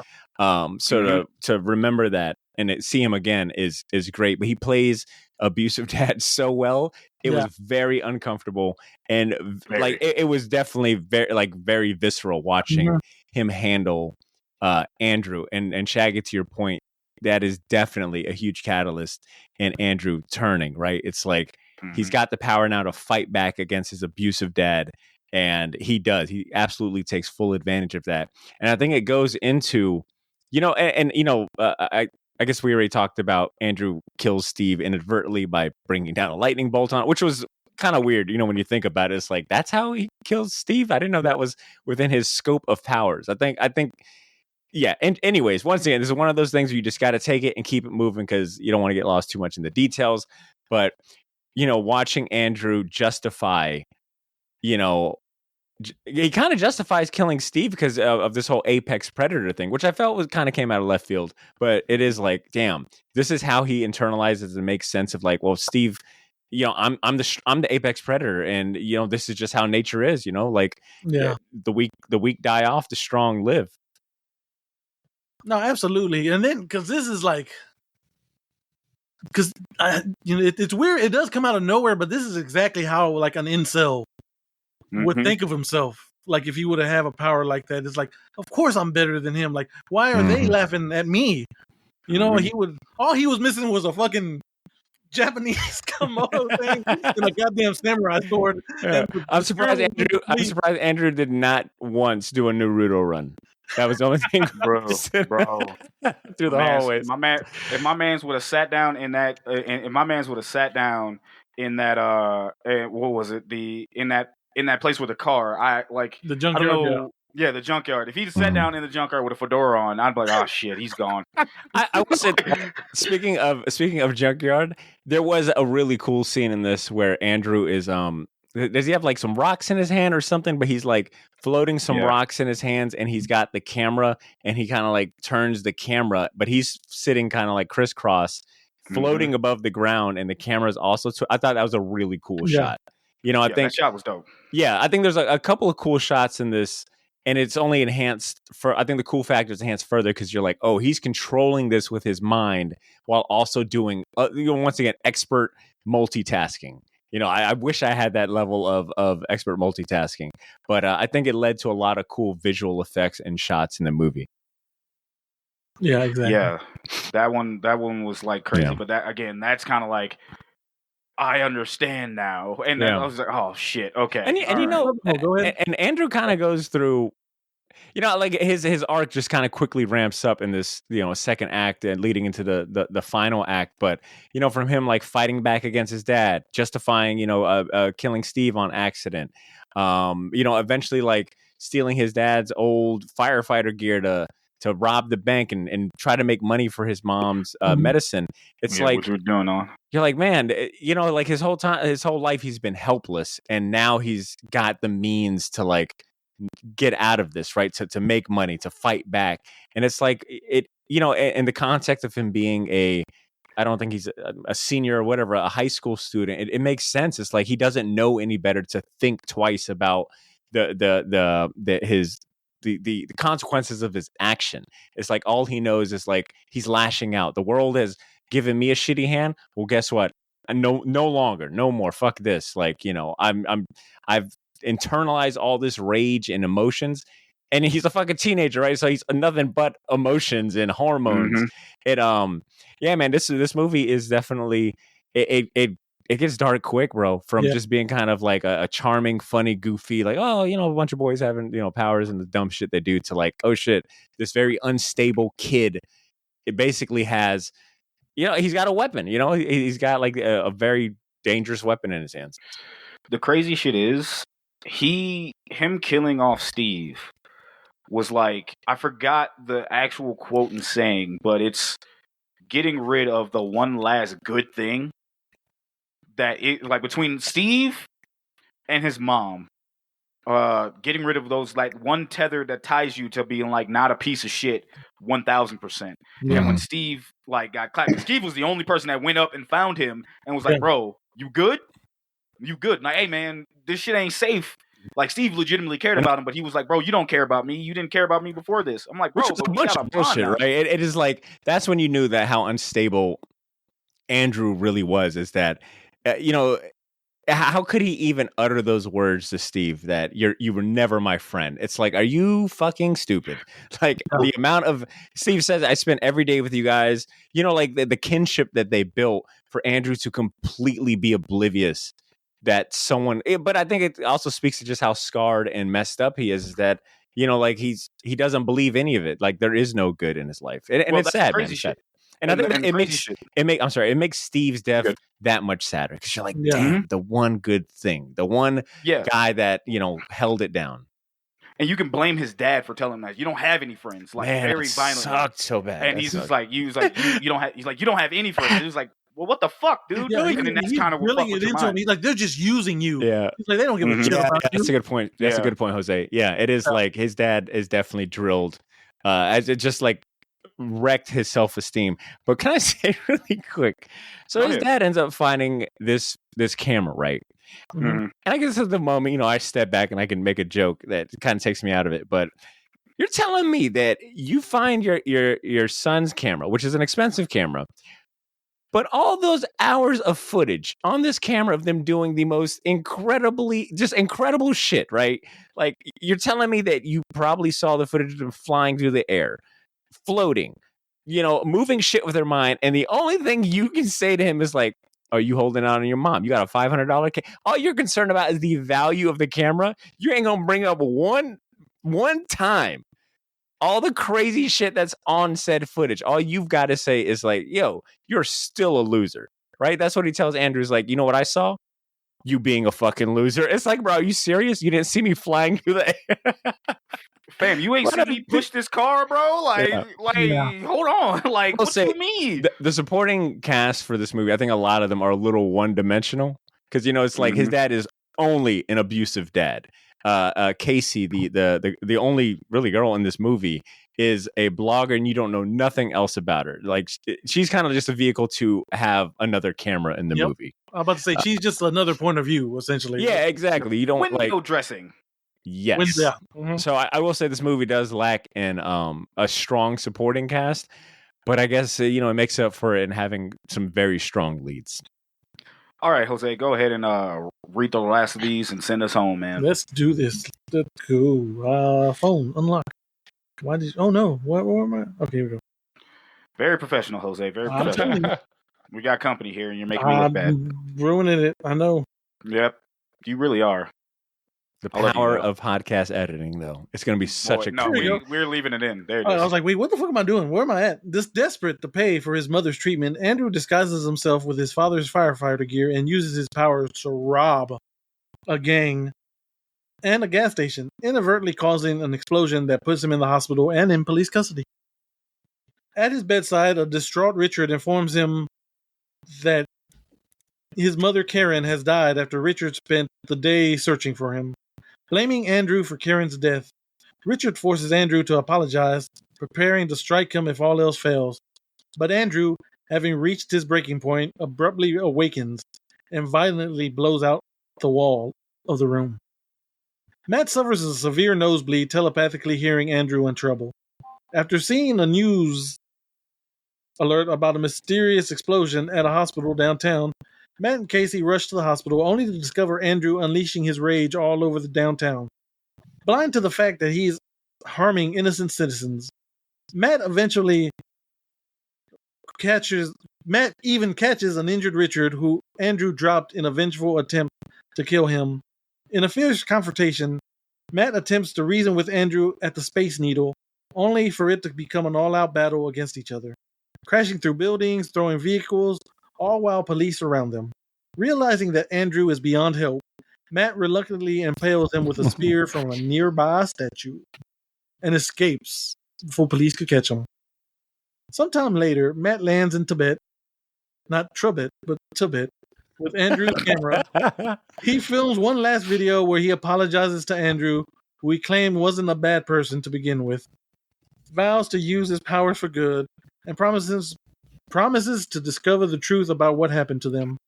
He points the camera at the monastery in the distance before flying away, leaving the camera behind. How badass would it be, though, if the final person that shows up as a surprise cameo is Alec Trebek floating down from the Tibetan monk monastery, and he's like, I will teach you the ways of this power. Yeah, he's like, I had these powers, and I will teach you the ways. That would have been a great ending. What is fucking ending for 500? Yeah. I think this point, when the whole hospital scene and where Andrew kind of like spazzes out, it absolutely wears its Akira influence and love letter on its sleeve, right? Like Andrew is literally in hospital garb, bandages. You know, he survived an explosion. You know, like he's kind of battle damaged himself. I was like, you know, having seen and read Akira after the fact, it's like it is so plainly obvious. I thought Kanye West was going to show up too. I think I was hearing in my mind during that scene was the fucking harder, stronger, stronger, just playing in the background.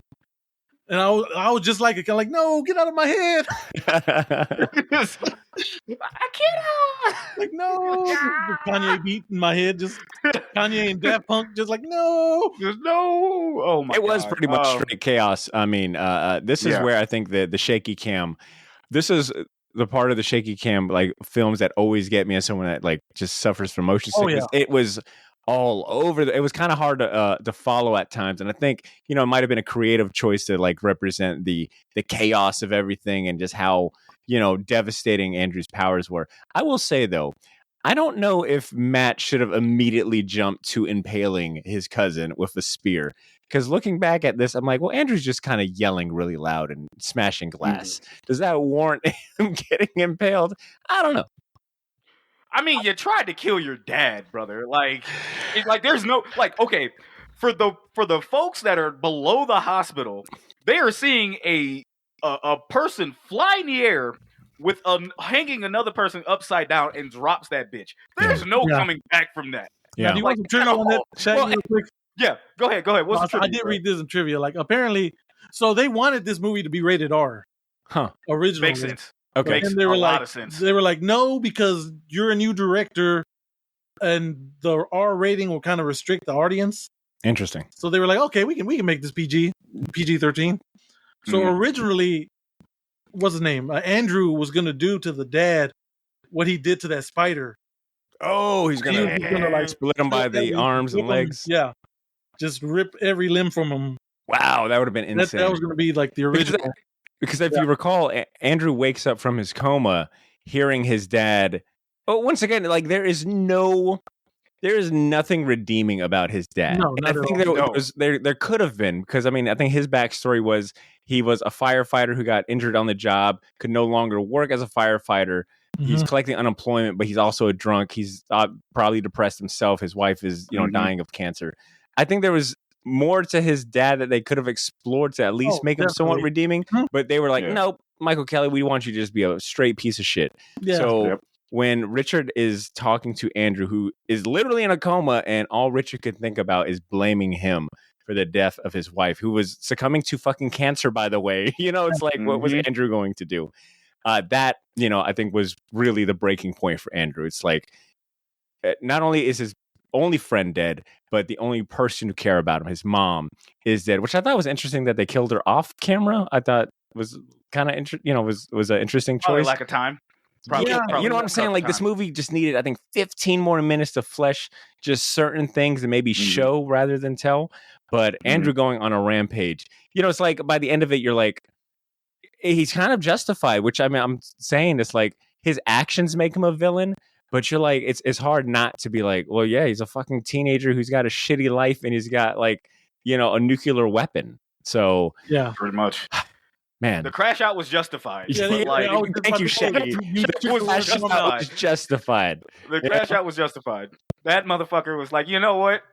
That's all I can stand, and I can't stand no more. He's just like, yo, I'm getting rid of my biggest op and my father, and then I want to just get the fuck out of it. And then it was crazy because my whole thing is, I think if he would have just dropped his dad, that motherfucker would have flown off. He was pissed. Andrew was pissed at Matt. Like, why the fuck did you save him? Yeah. Why? That's immediately what he says. It's like, why did you catch him?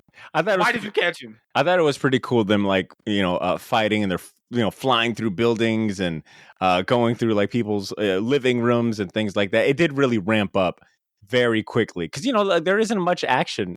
There isn't much fighting or choreography in this movie. But the last 10 minutes, I think it's like not even 10 minutes.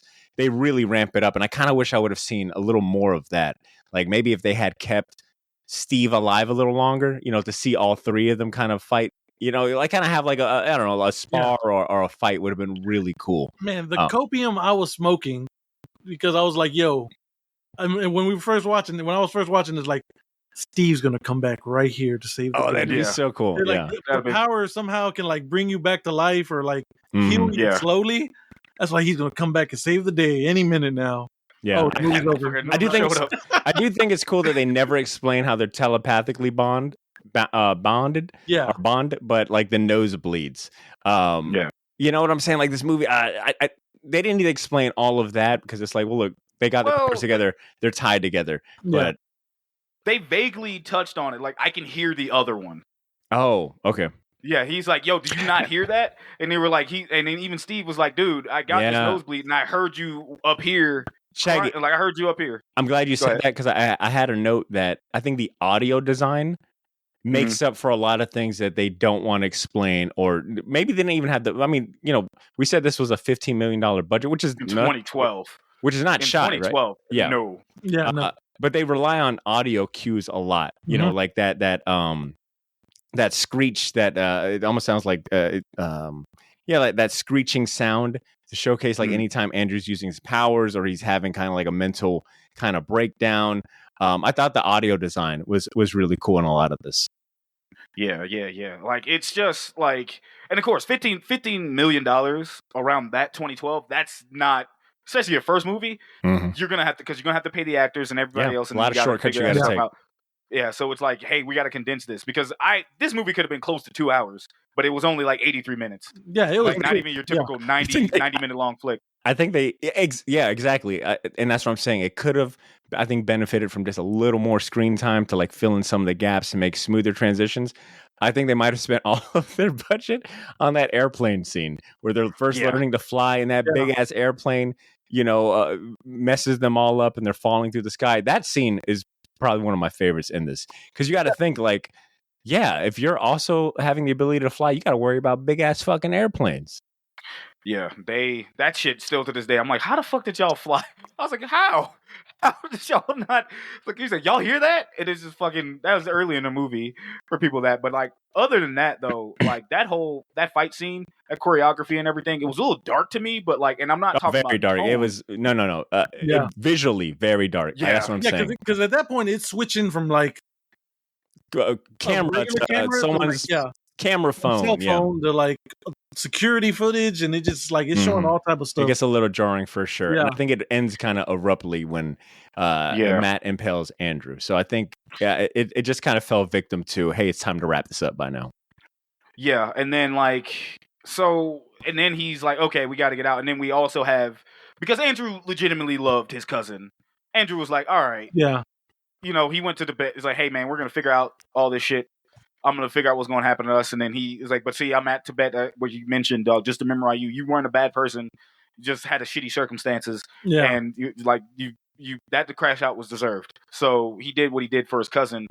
And you know, funny thing enough, I'm looking at this. They were actually planning a sequel to this in like 2021 with all female led cast, and I'm down for that because it was like, if that fucking shit was still down there, like y'all could still get some powers from it. But like, is that just not the craft?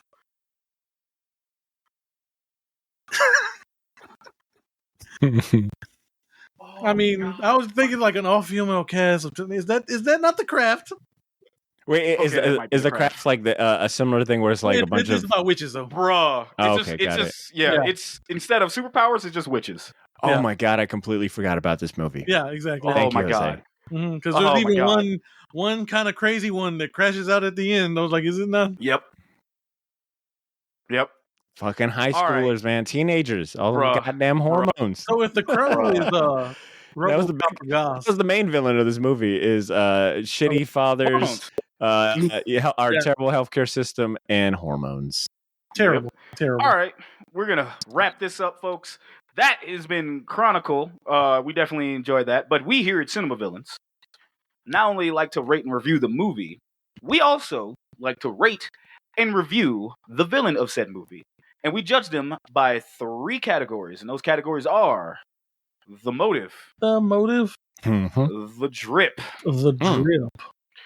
and the threat level. Okay. Threat level. Hey, yo, check it out, motherfucker. Tupac, the ultimate threat. The ultimate threat. God. Barter, you're the first person to go around because guests go first here on the show. Okay, we do a number from 1 being the lowest, high being the 5 being the highest. Okay. For motivation, what are we giving Andrew? I'm gonna give him. I think 3 is being generous. I think 3 because his motive was basically kind of getting back at everything that hurt him. His dad, the system, the world at large, bullies and things like that. He didn't really have any motive other than like retaliation. He wasn't trying to conquer the world or get rich or anything. So his motivation was a little weak. So I'm giving him a 3 being generous. I think the next category is what? Drip? Yeah, hold on. Jose, what are you giving him motivation? No, you're good. You good? Yeah, I'm at a 3.5 because, like, at the first he was like, "Hey, man, I'm just here to have a fun time with my friends," and then like that switch happens. He's like, "No, I don't got no friends. I am an apex predator. Like I'm better than everyone." I hear voices in my head. Voices. They talk to him. They understand. They talk to him, Shaq. And that's a factor we didn't. That's something we didn't factor in. Is that? Did you guys get the feeling that these powers were also maybe like in amplifying Andrew's own kind of dark tendencies and thoughts? Because I think he says something in the movies like, "Hey, I hear." I think he says something like, "I hear voices" or something speaking to me. And especially like when he goes back to the site where they got their powers, there's that weird scene where he's just kind of like standing over it. I'm like, why don't you just pull that shit down there? Yeah. So I wonder. Yeah, so I think we got to factor that in too. Is that some of this maybe was pushed to the edge because of the alien nature of the powers? Probably driving him crazy, but it didn't do that with the other 2. That's the only reason why I don't bring that up. Is because like the other 2 were completely fine, and I'm like, yeah, but the shit's not gonna know like, hey, this motherfucker's getting bullied. It's not gonna It's know true. that. Yeah, But I know what I'm wonder saying? if It's it not an feeds entity. off of like I wonder if it feeds off of emotion in some way, which once again Probably. they maybe. don't explain at all in this movie, and No. I guess I'm fine with that. But we're obviously just breaking it down like that. Yeah, but it's definitely something I think plays a little bit of a role. Anyways, Okay, next up, the drip. wait, Shaggy, what was your score for Yeah, motivation? what was your score? I'm gonna give it a 3, bro. Like Okay. I'm right there with a 3 because it's like my man's didn't. He was like, "Yo, I'm finna clap back." Like it's just fine. Like I could have gave him a 2 because there wasn't any motivation, but like Yeah. he had the sauce to do whatever the fuck he needed to do. Mhm. So absolutely, like I said, 3 is middle of the pack for me, and that's fine. But let's go on to the drip. What do we give, Barter? What are you giving young Andrew for the drip, brother? I'm giving him a -1. All right. I mean, the clothes is looking. I mean, look at you. This is why you can't. I'm sorry. I'm messing with him. Now I sound like a fucking bully. Nah. Say that. You know what I'm saying? Say that. He was not drippy at all. Now, granted, when Steve lets him borrow his suit for the magic show and he's looking fresh, I'm like, all right, I give you a 4 right there. But now his drip is like a 1. Like he's dressed bummy. He's supposed to be like the nerdy kid in school. Completely get that. Now, if I was to factor in the drip in terms of like how he uses his powers and how creative he gets all day, that's like a strong 4. Strong 4, almost going on 5, because he can do things. He quickly advanced with the telekinesis and the powers. He's doing things that Steve is jealous of, that Matt could never dream of. Like he quickly kind of wears the powers really well. So, but in terms of the literal word of drip, nah, man, much to be desired. Get the bummy ass, gray, depressing ass sweater out of here, bro. Yeah, he wore that shit like a cartoon character. No, it definitely smells like corn chips. It smells like corn chips. I know it does. Boy, hey man, Jose, what are you giving him? That's a 1. And the only reason it's a 1, like you said, because he was dressed nice. Because Steve dressed him nice. Come on. Dressed him nice. He was And like, this is the thanks I get. This is the thanks I let you borrow my nice suit, give you some drip You points. fucking kill him. I damn near got you to the finish line of getting laid for the first time, and you want to throw a lightning bolt at me. I didn't even know that was in our powers, by the way, you asshole. Thanks for keeping that a secret. Hey, okay, quick science question. Would that not just do nothing? Don't you got to be grounded for lightning to fuck you up? Bro, I didn't even think about that. Wow, another plot. Hey, yeah, man. we're poking holes now. Yeah, plot holes. Now we're just finding the holes. That was such a I thinking more about how this movie could have been. Now, granted, I say once again, I still like this movie a lot. Even rewatching, I'm like, man, this is really good. But they could have went at. I think the lightning bolt was a little bit of a cop out. But once again, they probably ran out of budget. They're like, yo, we just CGI'd a giant airplane. We're working on pennies now.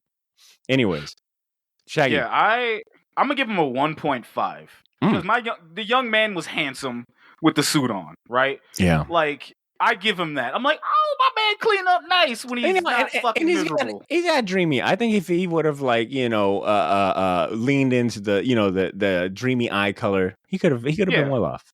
Yeah, if he took a shower, he cleaned up nice. I also give him a 1.5 because he definitely had the fucking even though he had his ass flowing in the wind, the whole fucking hospital gown outfit, crazy shit was going on. That was kind of villainous shit. I'm like, okay, that's fucking Akira to his point. I was like, I can give him that. Like that's like tapped in. Do we rate his fucking supervillain outfit, the fucking evil firefighter? I mean, that's why I'm. Oh, I forgot about that. No, it wasn't in the movie long enough. If he was fucking around with it, I would have been like doing that. He just got, and then he got clapped in it. Jose, that actually would have been a cool visual if they would have leaned into that a little longer. Like him wearing that firefighter suit, and that's like what he wears, kind of like becoming a villain. Like that's his villain outfit and costume. I think that would have been really cool. But they were like, "No, we need to show that we love Akira," which I'm not. Yeah. No, you're right. Yeah, if he definitely had time more in that drip would have been in there because I was like, "Oh boy, all right, finally." And this is probably the easier one out of the first two. Barter, what are we giving him for a threat level? Oh, a strong 4. I mean, you saw what he could do. The cops stood no chance. I think he stops. Doesn't he stop the bullets? They fire a bunch of bullets at him, and he's able to stop them. Am I mistaken, or is he stopping the glass? Regardless, he can. That I think that's what I like about telekinesis. It's such a cool plot point because you could do so much. You could show, you could stop bullets and fly. You could lift heavy things. I think it leads to a lot of creative decisions or opportunities, and they do stuff a lot of. I think they explore, at least touch on a lot of a wide range of his powers. Maybe not as deep as you would want, but clearly, I think if Andrew had proceeded to live and really buy into his own bullshit that he's this apex predator and he's got this god complex and he let it build, I think he could have been absolutely devastating. But still, with the size of the chip on his shoulder, he was very scary when he finally snapped. Jose, I'm leaning towards 5. Yeah, because even the other guy with powers wasn't strong enough to beat him. Not at all. He kind of snuck attack. He snuck him. That's how he won. mm-hmm. Yeah, and also he was starting to get. We forgot to talk about this one scene when he rips the teeth out, and he's immediately in the restroom. So he's like, "So this tooth." Oh, he's right here. He's lost it. Motherfucker losing his mind. Grip on it and just So this is like I lassoed it. I'm like, my brother in Christ. Yeah. Lasso what? He's like, these weren't that great. Yeah. I'm like, oh, you're I think that adds to that threat level where he's he's purposely trying to push the extent of his powers and brutality, and he's trying to fine tune. So yeah, he's a very menacing guy. Yeah, I'll give it a 5. Yeah, you give him a 5. Yeah. To Barter's credit, I was gonna give him a 4.5. Okay. But originally I was like, no, brother's a 5 because it's not the fact that he got clapped. He just got snuck, like you just say. Yeah. But he could have wiped everyone fucking out. Yeah. Legitimately wiped everyone out. And imagine if he knew how to play a fucking video game or some shit. Yeah. Oh, brother, done. Everyone's cooked. We just gone. Go ahead. I think the threat level is also amplified because he's got nothing to lose at this point. His mom is dead. His only friend is dead. He doesn't give a shit about his dad. I mean, not that he should anyways. No. He's got nothing to lose. So, he could have absolutely, I think, just gone, nuclear had he not been smart.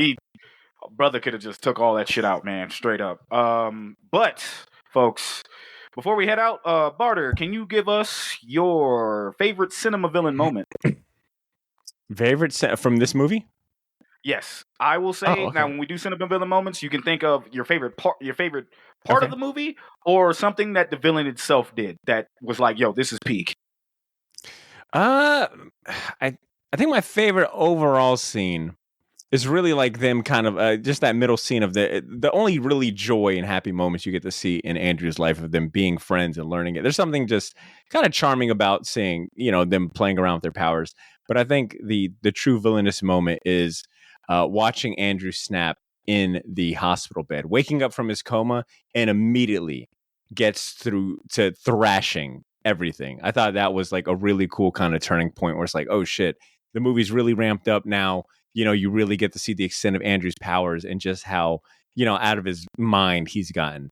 That explosion, the explosion to his, him hovering and holding his dad above the ground was peak cinema villain in this movie. Jose, what's yours? I'm gonna say the junkyard scene. He crushes the car because I'm like, at that point, okay, you're gone. Because he that's when he gave the camera the apex predator speech, and he's like, yeah, they're the top of the food chain. Like no one can touch them, and he's talking about himself. Yeah, he's definitely bought into his own bullshit for sure. And then, he just crushes that car in the background, like nothing. I guess what's a little silly but also threatening is that, it is such edgelord behavior to be like, he obviously just learned about. He literally says, "I just learned about Apex Predator." Now that's his whole personality, right? Yeah, it's like that is he such, literally did that. Immature mindset, but. In the moment, he's an immature kid, so it's believable that it's like, oh, that's his whole personality, and he believes it. He doesn't have the age or the knowledge to know better, and I think that's what's really scary. Is he of course he doesn't know any better, and he's buying into it, and he's got the means to deliver on it. Exactly, but he watched the wrong YouTube channel. and immediately fucking Went snap. down the wrong hole. Exactly. Yeah. Just like, oh no. It's like, yo, bro, be more like Matt, all right? I mean, he's spewing absolute bullshit and philosophy 101, but at least he's chill. Smoke some weed with your cousin. That's what it is. Smoke some weed, bro. That's Smoke it. some Chill weed the with your fuck out. cousin. Chill. Chill the fuck out. Chill the fuck out. Mine. Now, I'm a fun-loving guy, so my first pick would have been like the fucking when they're throwing the ball at each other, and that shit just he hits that curveball and knocks fucking Michael B. Jordan smooth the fuck out. That right there. But if I had to think of a villain moment, the part with the spider, because that was just like, oh fuck, okay, he knows what he's doing now. I think isn't that like a common characteristic with like sociopaths is that they will harm like spiders and small creatures with no remorse, like just detach themselves from any emotion. Yeah. Yeah, it's like fuck. It was chilling because he's like looking at it, and then knowing what we know now, if he would have did that to his dad, 10 out of 10. Yeah, that would be crazy. Just the visual alone, Jose, is pretty crazy. I don't know where you found it, but that's a pretty cool. Yeah, it was on the trivia. I think it was under spoilers, but yeah, it was under the trivia section. Like, gotcha. All right. We're gonna go ahead and get out of here, Barter. If you would be ever so kind to go ahead and plug your stuff for the audience that stuck around for this. All right, look. Before I even get into my shameless plugs, I want to say it is a huge honor to be chilling with the cinema villains, man. You guys, I'm very proud of you guys. I mean, full, just being genuine. 124, I guess maybe 25 episodes now is no joke. As someone that talks and helps like podcasters, new and old and newbies and all of that, for anyone to, I think the stat, a very depressing stat, is that most new podcasters don't get past episode 3, much less episode 1. So for you guys to be going 100 plus strong for the last 5 years is super impressive. So Jose, Shaggy, I applaud you guys. Hey, thank you. And say like you guys have a solid show, and I think the premise is cool. So thank you for inviting me on. And I guess with that being said, if you want to hear me talk about comic books and villains in comic books and other pop culture things, I host the SHORTBOX podcast. It's one of the longest running weekly comic book podcasts out there. I've been doing this since 2012. I would like to think I know a thing or two about podcasting. So if you like comic books and you want to hear me talk about MCU and comic book villains and things like that, check out the SHORTBOX. I think if you're a fan of the cinema villains banter and friendship and the jokes here, you'll enjoy the SHORTBOX. And one more selling point to the cinema villains audience, Shaggy Black might as well. I mean, it's official. You are definitely like our honorary co-host. There's so many episodes of Shaggy Black. It's ridiculous. Hell, I mean, just last year you were on the podcast. So if you want to hear Shaggy Black in a different element, come check out the SHORTBOX podcast. I appreciate you, my man. Oh, and Jose, I'm gonna go ahead and say also. I'm sorry. Yeah, go ahead, Jose. I appreciate your patronage. You're a patron of the show a long time. I don't know how long now, but I genuinely want to say thank you for supporting the show. It means a lot to me, like truly. So thank you. Yeah, of course. I only do that for shows I love and really respect. So yeah, thanks, man. Thank you. You're welcome. I really appreciate that, man. Jose, close us out, brother. All right. As always, we here at Cinema Villains, we love you. Please take care of yourselves. And it's now time to bid you adieu. Adios. Later.